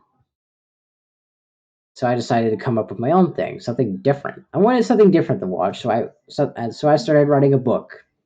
By 2014 through 15, I realized nobody reads books anymore. So I made a comic strip. I realized nobody reads those either, so I made a regular comic, like an English dub. And by the time it was at the comic dubs reached their prime and died. So when I finished mine, that's when I sighed and said, no, nobody reads these anymore. Even though I just finished paying like $200 to get the comic dub done. Basically, A Sunny Day with Mrs. Stone. A nice original comic, which I still have somewhere that's burnt, but I actually managed to save it. But yeah, I still got it. It's like nice and framed. A nice little comic. It had like a lot of fun little things. Mrs. Stone accidentally hitting the ball to the sun. Funny stuff like that. But getting to the point, so then 2016 came along. The 6 year, I was Halloween, the 6 year anniversary of the show. I was at Comic Con for the first time. I'll admit I loved it. And I bumped into an artist. And she, by coincidence, or by just chance, she actually was listening to my old school podcast about my anime. Well, in this case, the comic / story. and she was a big fan of it. She offered to draw for me. Obviously, she wanted to be paid, but of course, that's the first time an artist who drawed anime art style ever came to me. And when she drew three characters in an anime art style, that's when it hit me. The thing I've been missing, anime. It's been right in front of my face. Anime is never gonna die. It's never gonna die. It's at it. It was at its prime every year. It has yet to come down. Now, in every anime that seems to die, suddenly a new one comes out and it goes flying back up for the next 5 years. You know what I mean? When Dragon Ball Z died of GT, what do you know? Dragon Ball Super comes out or Dragon Ball Kai, and boom, anime is popular again. It's never. That's the one thing that's never going to die for the next 50 years or 100. Anime. Because I think everybody would agree on that. Yeah, it's really hard for anime to die out just from the sheer volume of stuff that comes out each year. One of them is going to be a breakout. Yeah, and every year we have a new thing. So we're going into it. That's when I decided to make, for the 6 year anniversary, I announced on my old school podcast that the TUD comic is becoming the TUD anime, which basically TUD was an acronym, so that's why the name, like regular show, that's kind of a blank, kind of slated name. So TUD was the name of the anime, which I've been recently been talking about changing the name of the anime, but then again, that's of course, like as it's been discussions, but we haven't really come up with a better name than the acronym TUD for the slanted name. Because I went like regular show on my name, just TUD, but TUDNation is technically a pun of the main character's name, so which is TUD. But going on to it, the when I made it this an anime, it was the greatest decision I've ever made because I was a really antisocial person. But the more I talked to people over calls and met people online, the better obviously I became with everything. Which I think everyone will agree that I have certainly a different, unique way of talking to people, which is actually pretty fun. I'm not like most directors. I think Angel would agree. I think Chrissy and everyone else would agree that I'm definitely a different kind of anime producer. Absolutely. Yes. I mean, I am friendly. I'm not uptight. I don't act like I have a stick in my ass, and if you say one thing wrong, you're out of the room. Nope, I'm as let loose as a damn cow, just relaxing, which is basically sleeping standing up. But nonetheless, I have, as I think everyone could say, that I have basic. You know what? Instead of just letting me talk about what everyone thinks about me, I don't think I'll let Chrissy talk about how I am.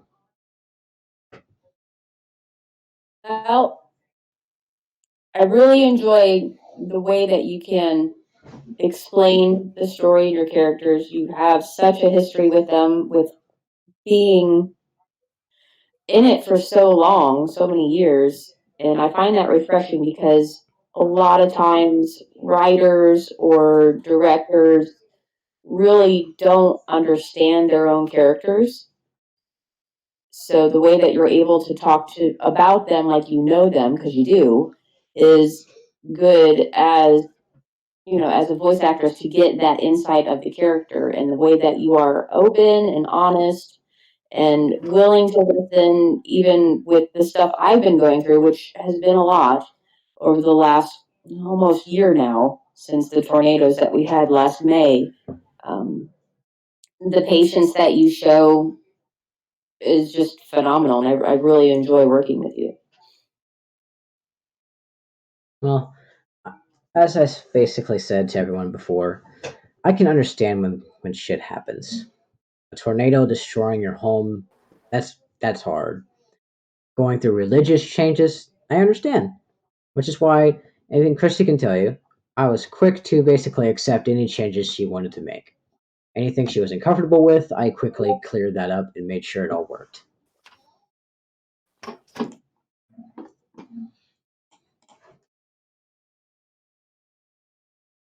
But nonetheless, for now, before I gotta temporarily gotta do a pause. For now, once it comes to everything, I think this is all the time that Angel has for us for now. It was good to have you aboard, Angel. We'll sorry about that. I have a little bit of a stutter. It was nice to have Angel along, as for now, Angel has to go. As for now, everyone say goodbye to Angel, and she will be on the next podcast. I mean, he will be on the next podcast. He will be on the next podcast. Dang it. Yes. Sorry, gotta go. Unfortunately, I sleep at this time, so good night to everyone. It's good night, Angel. We will talk. Alrighty. Now we're getting back to the point. As what Chrissy will tell you, I was quick to do any changes and made sure this anime was completely comfortable for everyone. And isn't that right, Christy? I mean, Chrissy. Yeah, you were very open and honest with me when I told you, my feelings about certain things had changed, and happy to go along with it. And you were very understanding and accommodating, and that is greatly appreciated. Well, basically, I always do my best to make sure that everyone's happy with it. And of course, now it's Daisy's turn to basically talk about what kind of person I am.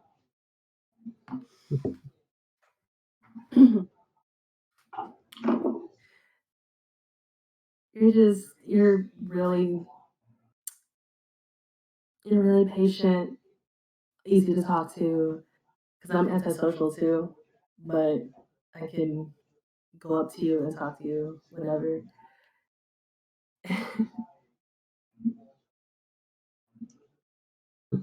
Well, basically, once it comes to everything that I've learned, when I decided to make this anime and look for a cast, instead of looking for the traditional names of popular people and all that, I decided to look to the internet for fresh talent.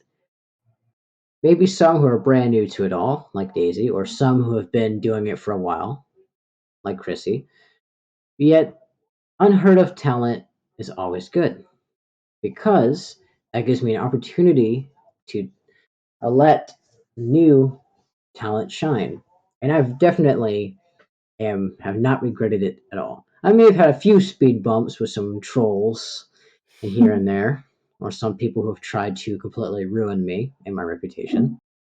But nonetheless, Daisy here, basically, she started off as just a Reddit kind of thing, and when I brought her in here, I've never seen someone shine as bright as her before, who's been brand new. She's my age, and she's done so much in a very short amount of time that she's shown the talent is there, and she will do great things in this anime. And I hope my anime allows her to be noticed by others, so she could appear in other animes like Dragon Ball Z or anything like that. And going towards everything, with Chrissy, she was definitely open-minded, very interested to the story. And when she hopped on, I tried to, as Daisy and Chrissy will tell you, I made sure that the roles that they were given matched with their personality, synced with them, clicked with them. Some things I didn't even know that they would click with. I just gave them a character, and after telling them all about the character, as most directors don't tell you a single thing about it, they just give you a script line and tell you to read it. But with me, I spoiled you with all the information with the character. So I gave you all the whole handful of details with the character. I was there on the training. I gave them everything. I gave the actors and actresses what they needed, and they went with it. And so now they voiced the character without any mess ups or any mistakes because I made sure I was there early on to tell them this is how the character is, and I'm going to walk you through it. Isn't that right, Chrissy? That is correct. And going on to everything, to basically talk about what kind of like to prove, as most people are thinking, I'm over sexualizing the anime. I'm going through a pervy art style with Daisy Dukes and all that. Well, I'm gonna let Shoop here and talk, and basically I'm gonna let Dominic talk about how that's the opposite of what I'm doing. So go ahead, Shoop. Yeah, one of the things that really stood out to me, even with Bissy's character, she's probably one of the most geared towards fan service, as many would say. She does have a bit of depth to her, quite a bit, and because of it, I drew that one comic that's now in the Discord chat. If that ever gets released, it was basically just off of that one time you told me about Bitsy as a character, and that was very compelling.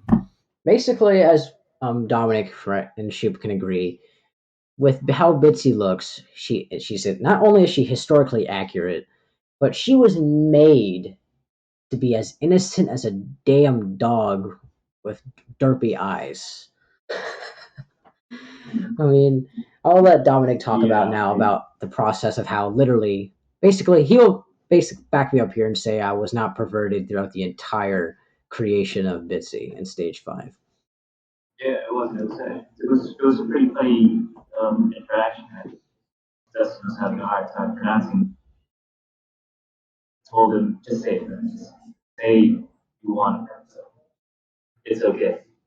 So yeah, I mean, knowing that he didn't really mean for this to be that kind of anime, I can't say that Bitsy is a. I mean, not that I've read about her as much yet, but yeah, she's not that kind of fan service. Mainly, I might have a few jokes here and there, obviously with the Pete the Penguin bit there, but I mean, I'm not gonna. Let's put it this way: this anime story was made for mature audiences, 18 plus. Not because there's sex scenes, it's because there's horror scenes, there's murder, there's killing, there's just intense crap that little kids are definitely not supposed to watch. Like this, like most every anime is mainly was meant to tell a compelling, interesting story. Am I right? Yeah. Yeah. Like Chrissy, look at it this way. Imagine you're sitting here at 13 years old, right? You're not a kid anymore, yet basically would say back in the day when anime was out there, like anime was the one thing that wasn't a kiddie cartoon that you basically anime was the one thing that you would watch because it was something else, something that spoke to you. It wasn't some stupid kid cartoon. It was made for someone with a mind that can understand, that would connect with you. Am I right? Okay. Right. So let's put it this way now. Imagine it like this. Chrissy, you're a parent. You're sitting down, you have a teenager, and you have like a 6-year-old, and you see an anime pop up. There's SpongeBob and then there's Dragon Ball Z. What would you rather like would you would you force your kid to watch something that he won't understand, or would you rather him watch something that was made for him? Well, thing is, I am a huge anime fan and forced my son to watch anime at an early age. Okay, that scenario I'm backfired. not sure that's a good question because I'm already on that side because, yeah, I grew up watching anime. My dad showed me anime. This was back in the 80s. Yeah, so you get what I'm A saying. lot of the anime was dark, and that's what I do. I didn't understand it at the time, but as I got older, I learned more about it, and I did the same thing to my kids. So, yeah, definitely. I mean, I honestly between like Dragon Ball Z or SpongeBob, Dragon Ball Z wins. Alright. SpongeBob, you use brain cells when you watch it. Alrighty. Well, for now, Dominic actually has to get going too. But for now, it was good to have you on, Dominic. He will be making an appearance next podcast. As for now, say goodbye to Dominic and good night, man. All right. Sorry, I sleep at this time. Been up all night. But no problem. As for now, get some sleep, man, and we'll talk more tomorrow. Will do. Alright. Thanks. Nice meeting everybody. Yeah, see you, man. Bye. Bye-bye. Goodbye. Alright. Now we're down to the final 4. Yeah. For now, to get on to what I was saying, pretty much with this anime, I made this anime for a particular audience. I didn't make it for 6-year-olds to just walk in here and watch it, because as we know, like I'm gonna basically quote the modern day problem on YouTube. There's like always these guys reacting to scary video games, right? And they basically are cursing because they're terrified, or they scream and all this stuff, right? Or they're doing these funny pranks. Well, we have one problem. Some kid walks in, 6-year-old, sees this kid decide to jump off. This guy do parkour, right? So he jumps off a building and lands in the trampoline, right? So this kid decides to go take a tiny little bit toddler trampoline, you know, those little tiny little flat ones. Mhm. He jumps off his fence and hurts himself and breaks his foot. So what does the parent do? Oh, I know. Instead of being taking responsibility for letting my kid do something retarded like that, I'm going to blame the guy who made a YouTube video. So that's my problem. And that's become almost a modern day thing. Modern day parents, not counting you, Chrissy, basically, instead of most parents nowadays, I'm going to put it that way in a more better tone, most, I'm going to call them YouTube parents because that's what they are. YouTube parents decide to blame a creator for making a fun video for an audience that will understand him. But instead, no, he can't make that anymore because some kid decided to copy him, even though the parent doesn't want to take responsibility for not watching their kid. So when I do this anime, I made this anime for an audience that will understand the horror, the romance, the flirty crap, the action, the suspense, the comedy, all the hidden jokes, the timeline, for God's sakes, historical accuracy, someone who would appreciate it. I don't want some 6-year-old watching this and complain to his mom. And then his mom's like, you should have made it more kid friendly. I'm like, well, your kid shouldn't have been watching my show. See the problem? So yeah, basically, the anime is PG-13 because YouTube attacks anything that so much even has a curse word or has a nipple. So basically, I am making the anime PG-13, but the story is still 18 plus. The manga is 18 plus, and the audio drama is all going to be on the official company website. So are those who basically are old enough, which I made sure you would have to pay for the audio drama series, like a subscription, because the subscription will help pay for things, and it will allow us to basically keep some money in. We're non-profit, which I will say this. I said this once, and I'll say it again. This company is non-profit. All the money goes back towards the artists, animators, and actors and actresses, and etc. So basically, if you're a 6-year-old and you somehow get your mom's credit card, I'm just going to ignore any complaints from mothers on email saying my son got access to this. Well, why does your kid have your credit card? Yeah. Why does he even know what this is? So yeah, mainly, Chrissy, I think you will agree that if your kid knows about this and basically does stupid shit, and if basically it's your job to take care of it, not mine, right?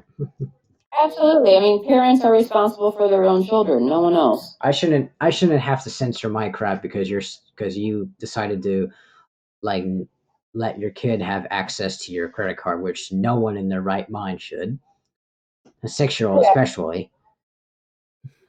So yeah. Parental controls, so that way parents can limit and restrict what their younger children watch or are exposed to as part of the job of being a parent. Yeah. So pretty much this anime has this 18 plus stuff. Okay, so the Wiccan has a couple of sexual scenes. They're not hentai. That's the one biggest thing I'm trying to say. I'm not making a hentai here. Because now I do. And everyone's like, well, why do you have sex scenes? Well, I want to be realistic if we didn't have them. And to put it this way for all those who are hard headed, how are people made?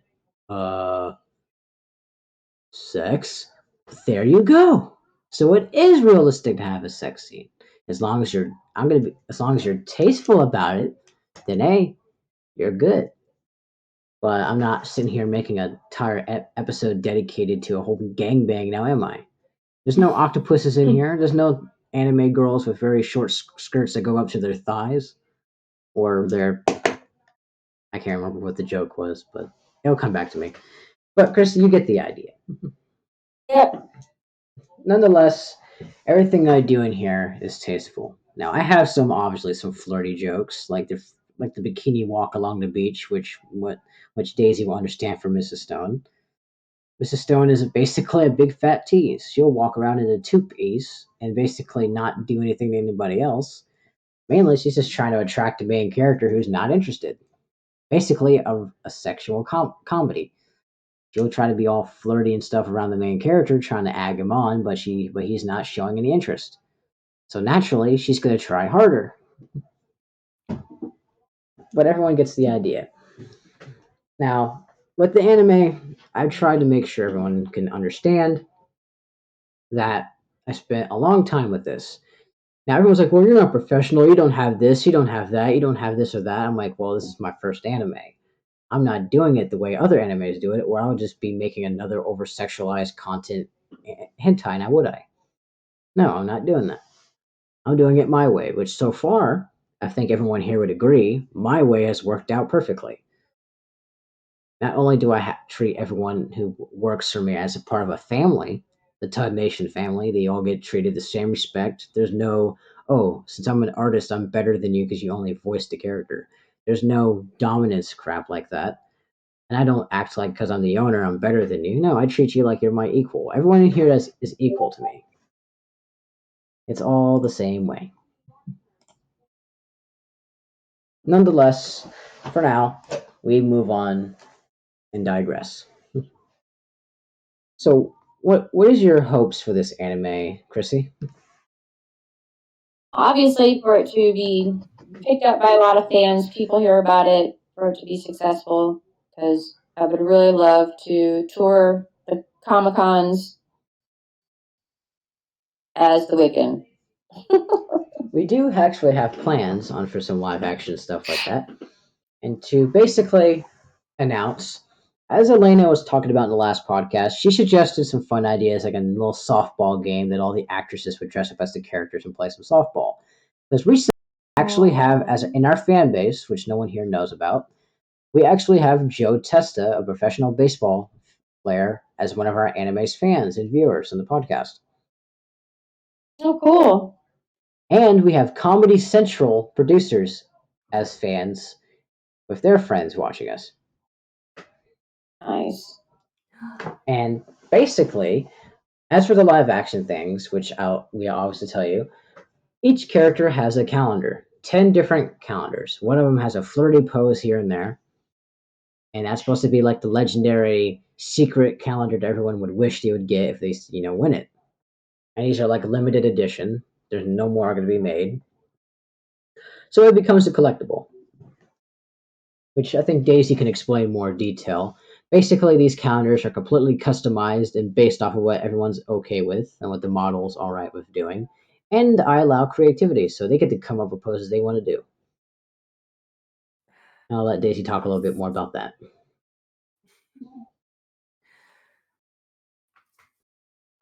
Well, as you said, it's customizable. You can go by. I'm going by like little holiday and to certain months. So and I have like a ton of ideas for that. Yeah. As going on to it, basically, for example, these calendars will be not made based off of what the character does in the anime and does in the story in general, and it'll be fun like a little holiday. Like we say for the Wiccan. Basically, for summer, like in August or 4th of July, she would be wearing like some ripped up kind of bikini like thing, pinup wise, and she would be holding two knives with blood dripping off of them. That'd be like one example. Basically, a hot 4th of July celebrate the New Year's, but in a more psychopath like way, because that's part of her personality. Or for Mrs. Stone, basically we have like doing basically the catwalk at the beach, the two-piece bikini part, which would be like a summer thing, or the Christmas lingerie. Really, like we come up like mainly we put focus onto the 10 calendars. The 10 calendars are friendly, and that one out of the 10 calendars has that flirty poses. Whereas I think like Chrissy and everyone I can understand what I mean by pinup modeling, right? Yep. Nothing is shown. It's perfect flirty stuff. A nice throwback to the 50s and 90s. Basically, like, and that's, what's funny? The pinup nowadays is actually more tame than how the 50s was. The 50s did some crazy pinup stuff. If you went into more research like I did. And my mom was a model and she did pinup stuff like the 90s wise. So like pinup slowly became more, I guess, tame over the years, which is I guess that's fine. But yeah. But once it comes down to everything, And Chrissy is gonna. I'm not sure, but did you want to be a model for the Wiccan, Chrissy? Yes. Last time I checked, she was definitely the model for. I was just double checking because it's been a while since we last talked. And with everything, as I explained to Chrissy, like the calendars, basically everything's customizable, and I'm sure like basically we will obviously talk more about like the pinup wise and the modeling and all that, and if she's okay with that and everything like that, because I'm not gonna force anyone to do anything like that, because hey, that's completely up to them, and I'm not that kind of guy, which I think it's kind of obvious at this point. But nonetheless, we have all these fun little events planned. We have like a Comic Con meetup where we all just dress up as our roles and walk into Comic Con. If even if the anime is not released yet, we'll do it as a publicity kind of thing. Basically, for those who have paid attention to the podcast and one day are at Comic Con and see us there, it's kind of like a sudden show up. We'll get plus it'll actually attract people to us. Like, who are you dressed up as? That's a cool costume.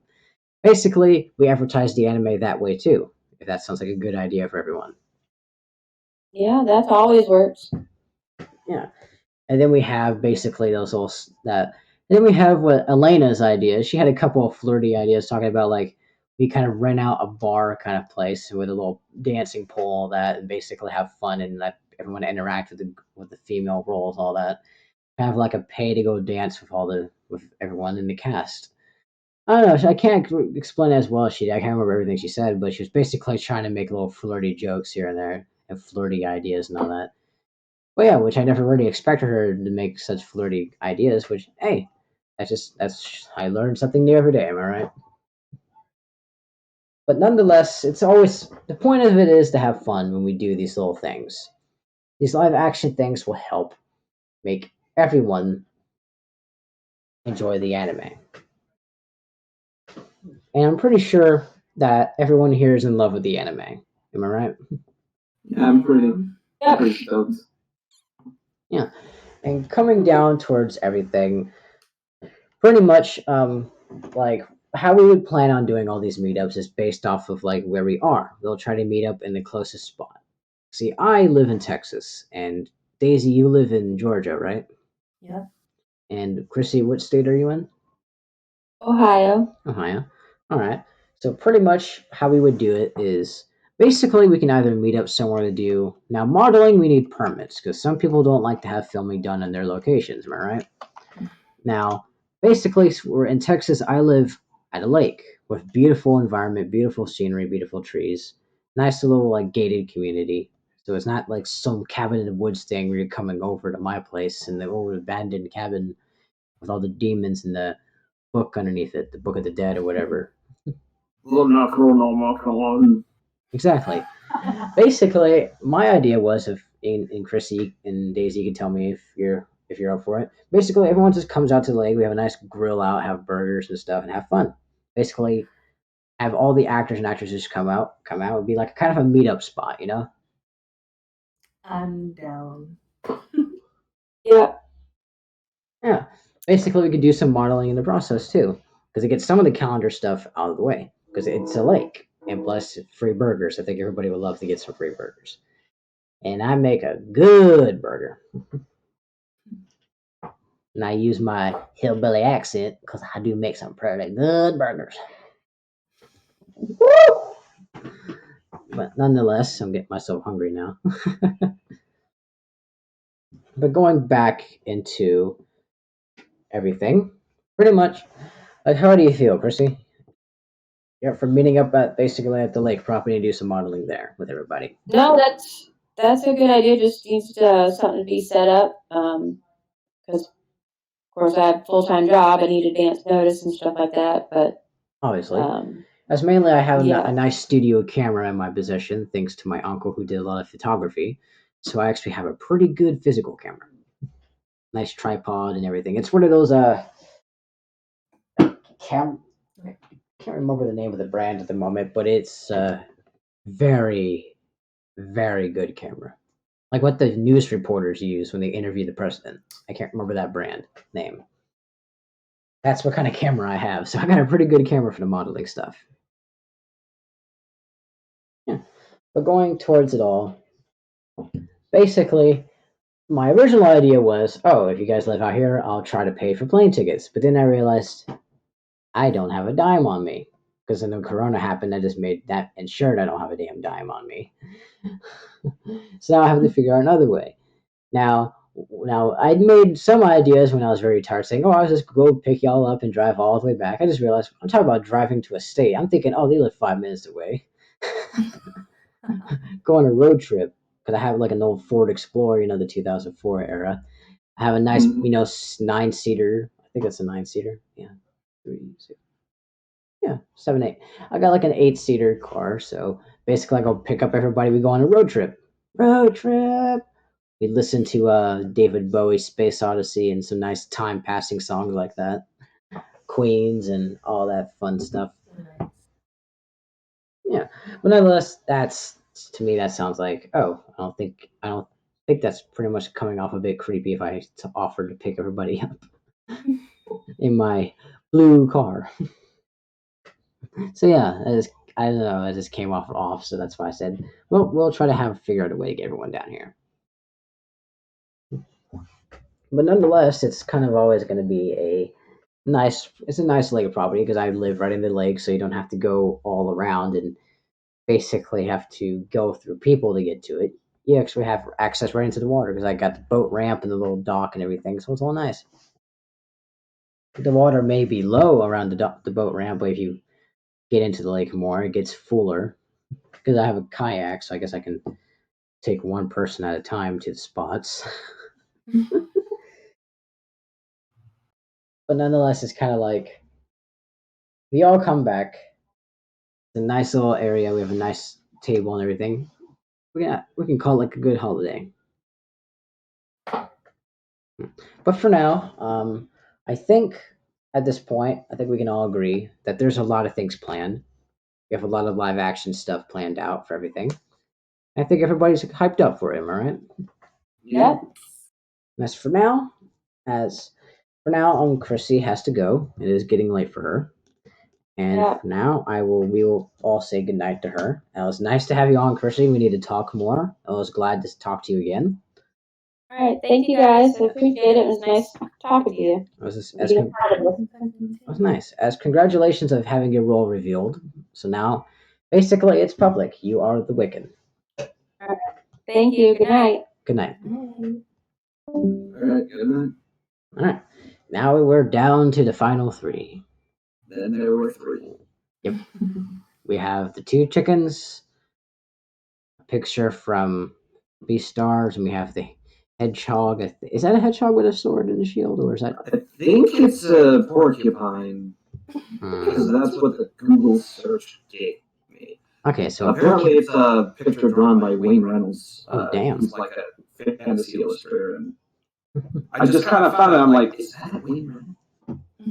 A porcupine with a sword and shield drawn by Wayne freaking Reynolds. Reynolds. I had to do it. Yeah, found my icon. Yeah, I just want. I suggested a drawing if someone to ever do this for free, but it would be basically Pete holding a sign saying, "I didn't ask for," basically, or it would be like one of those comical kind of strips. Basically, Pete's on Tinder. He sees he sees this chick on a picture, right? He walks up and he sees Bowser, and he's like, "Wait a minute." And he has dots in his head until he remembers the Bowser game. And he's like, the Mario game. And he's like this. And suddenly they're just staring at each other. And then it cuts to him running with a sign in his hand saying, "I don't do catfish." And when Bowser's chasing him saying, "It's just a crown. I'll duct tape it on my head." Basically the Bowser thing. Everyone remembers that meme. That went for quite a while. But yeah, it'll be kind of funny. Basically, Pete has a lot of wacky adventures being chased by women that nobody would be able to handle or were way out of his league. Mm-hmm. Pete just he's the penguin, so he draws in all the basically the ditz girls, and then basically finds himself being chased by the crazy ones. So that was an old school joke. I wish I could see more artists doing more fan art to show how much more enthusiastic they are about it. Which, by the way, I think the public's probably been wondering what comic we've been talking about, since the comic was basically a private made thing for the cast. Pretty much, people. I've had our storyboard artist Shoop here decided he wanted to make a fan comic based off of of a good conversation about Bitsy, and he made it, and it was amazing. I think Bitsy would agree. I mean, Daisy would agree. But nonetheless, I also given Shoop permission if he wanted to, he can greenlight it and go do for fun while this Corona there's really nothing to do. He could do a nice little miniature series about this comic he decided to do. It was more of a one-off thing. But of course, nonetheless, I figured it was like a one-off thing, but it was kind of fun. But yeah, because he basically nailed it right on the point, close to the actual anime. Yeah. There are maybe a few things are a little bit different, but nonetheless, he practically nailed it. Did a great job. I was just wishing to see more fan art when everyone saw Pete the Penguin. I figured people have been trying to draw more penguins. Our wacky bird experience, but so far no one's, stepped into that territory yet. So I'm just waiting for just a random Pete comic. I'm just waiting for it. Because I've had so many people in the past draw Pete doing crazy things like chasing Lucario with a shotgun. That's what it was. Yeah, someone drew that. Like a double gauge shotgun chasing the Pokemon Lucario with a shotgun. I don't know why someone drew Pete doing that, but he was all derp-eyed, basically looked like he was wearing some overalls over himself. He looked like some hillbilly with a shotgun chasing fucking Lucario. I don't know. This just reminds me. Does anyone remember the video that's going around now with there's like this guy was standing outside KFC, and it just had a video of the guy in a chicken costume running away as the guy dressed up as the colonel saying, "Get back here, boy!" Chasing the guy in the chicken outfit. I haven't seen that for some reason. That was the funniest thing I've ever seen. I'll show y'all after the stream, but it was quite funny.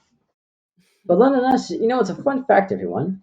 Me and Daisy and Shoop here are commonly the three members who are constantly talking to each other at the nightfall of the company Discord. That is so right. Yeah, we are. We always end up being the last three. How ironic. Nonetheless, basically, now we come to the bigger standpoints. I think with this stream, we have covered not only company origins, we talked about the characters, we did role reveals, Daisy being Mrs. Stone. We have done a whole lot of things. We sadly couldn't have Elena on here to make things even more interesting and fun, but we can have her in the next podcast. Nonetheless, it was nice to decide on the final of the more common appearing people on the podcast, the owners and Shoop and Daisy, maybe. Depending on what's going on with everybody. But nonetheless, I think this was a good second podcast for the company. Seeing how we've been on this for 2 hours and 18 minutes. Wow, Lord. Just as I think we're actually a little bit longer than the last podcast. For now, is there anything anything you want to talk about to everyone? Shoot, talk about any production plans or any ideas and stuff like that. Not really. I mean, because you're technically at the ready for things. Yeah. At this point, to kind of talk about more of the inspiration for a lot of this. The plan right now is simple. As you guys can see from the public wise, we have some good people in here. We have a very old story. We have artists. You saw the main primary artist. You got to meet Shoop here. We got to meet two of the VAs. Actually, three. I'm going to have to dip out for a second, but no problem. I'll do that probably. Right. Well, while Shoop disappears, pretty much, Daisy, is there anything you want to say to the public?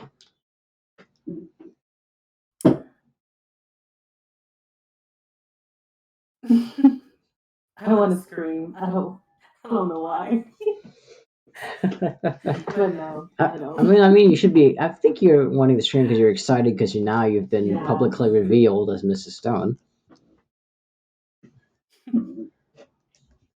By the way, if you want to see some modeling of Daisy, I'm just kidding. Whoa! And then we'll let that. That'll be a private joke that no one will get between you and me. But nonetheless, Hey, okay, he's back. Now, I think we're going to end this podcast. I think we've covered just about everything we wanted to cover today. mhm. It's nice. We went from 6:10 to 8:30 p.m. That's about a good couple hours. Yeah. So far, I've been doing this for 2 hours and 20 minutes. So I think for now, ladies and gentlemen, as this was your host, good old Dustin Moore, the owner, founder, and CEO of TUDNation, here with the voice actress slash model Daisy, and she's the voice of Mrs. Stone, and we have our graduate primary storyboard artist Shoop. It's Shoop here. Yep. I was waiting Or for you. anything art. That's what I go for nowadays, but same difference. Yep. As for now, this was nice to be on this podcast and talking to the great public here.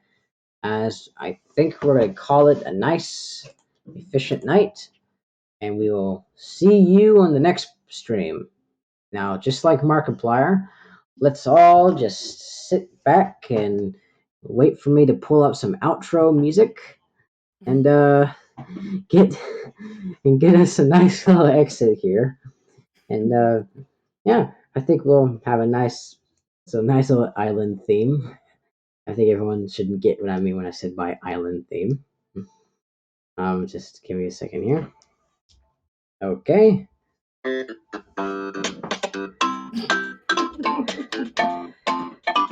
It was nice to have everybody. As for now, bye bye.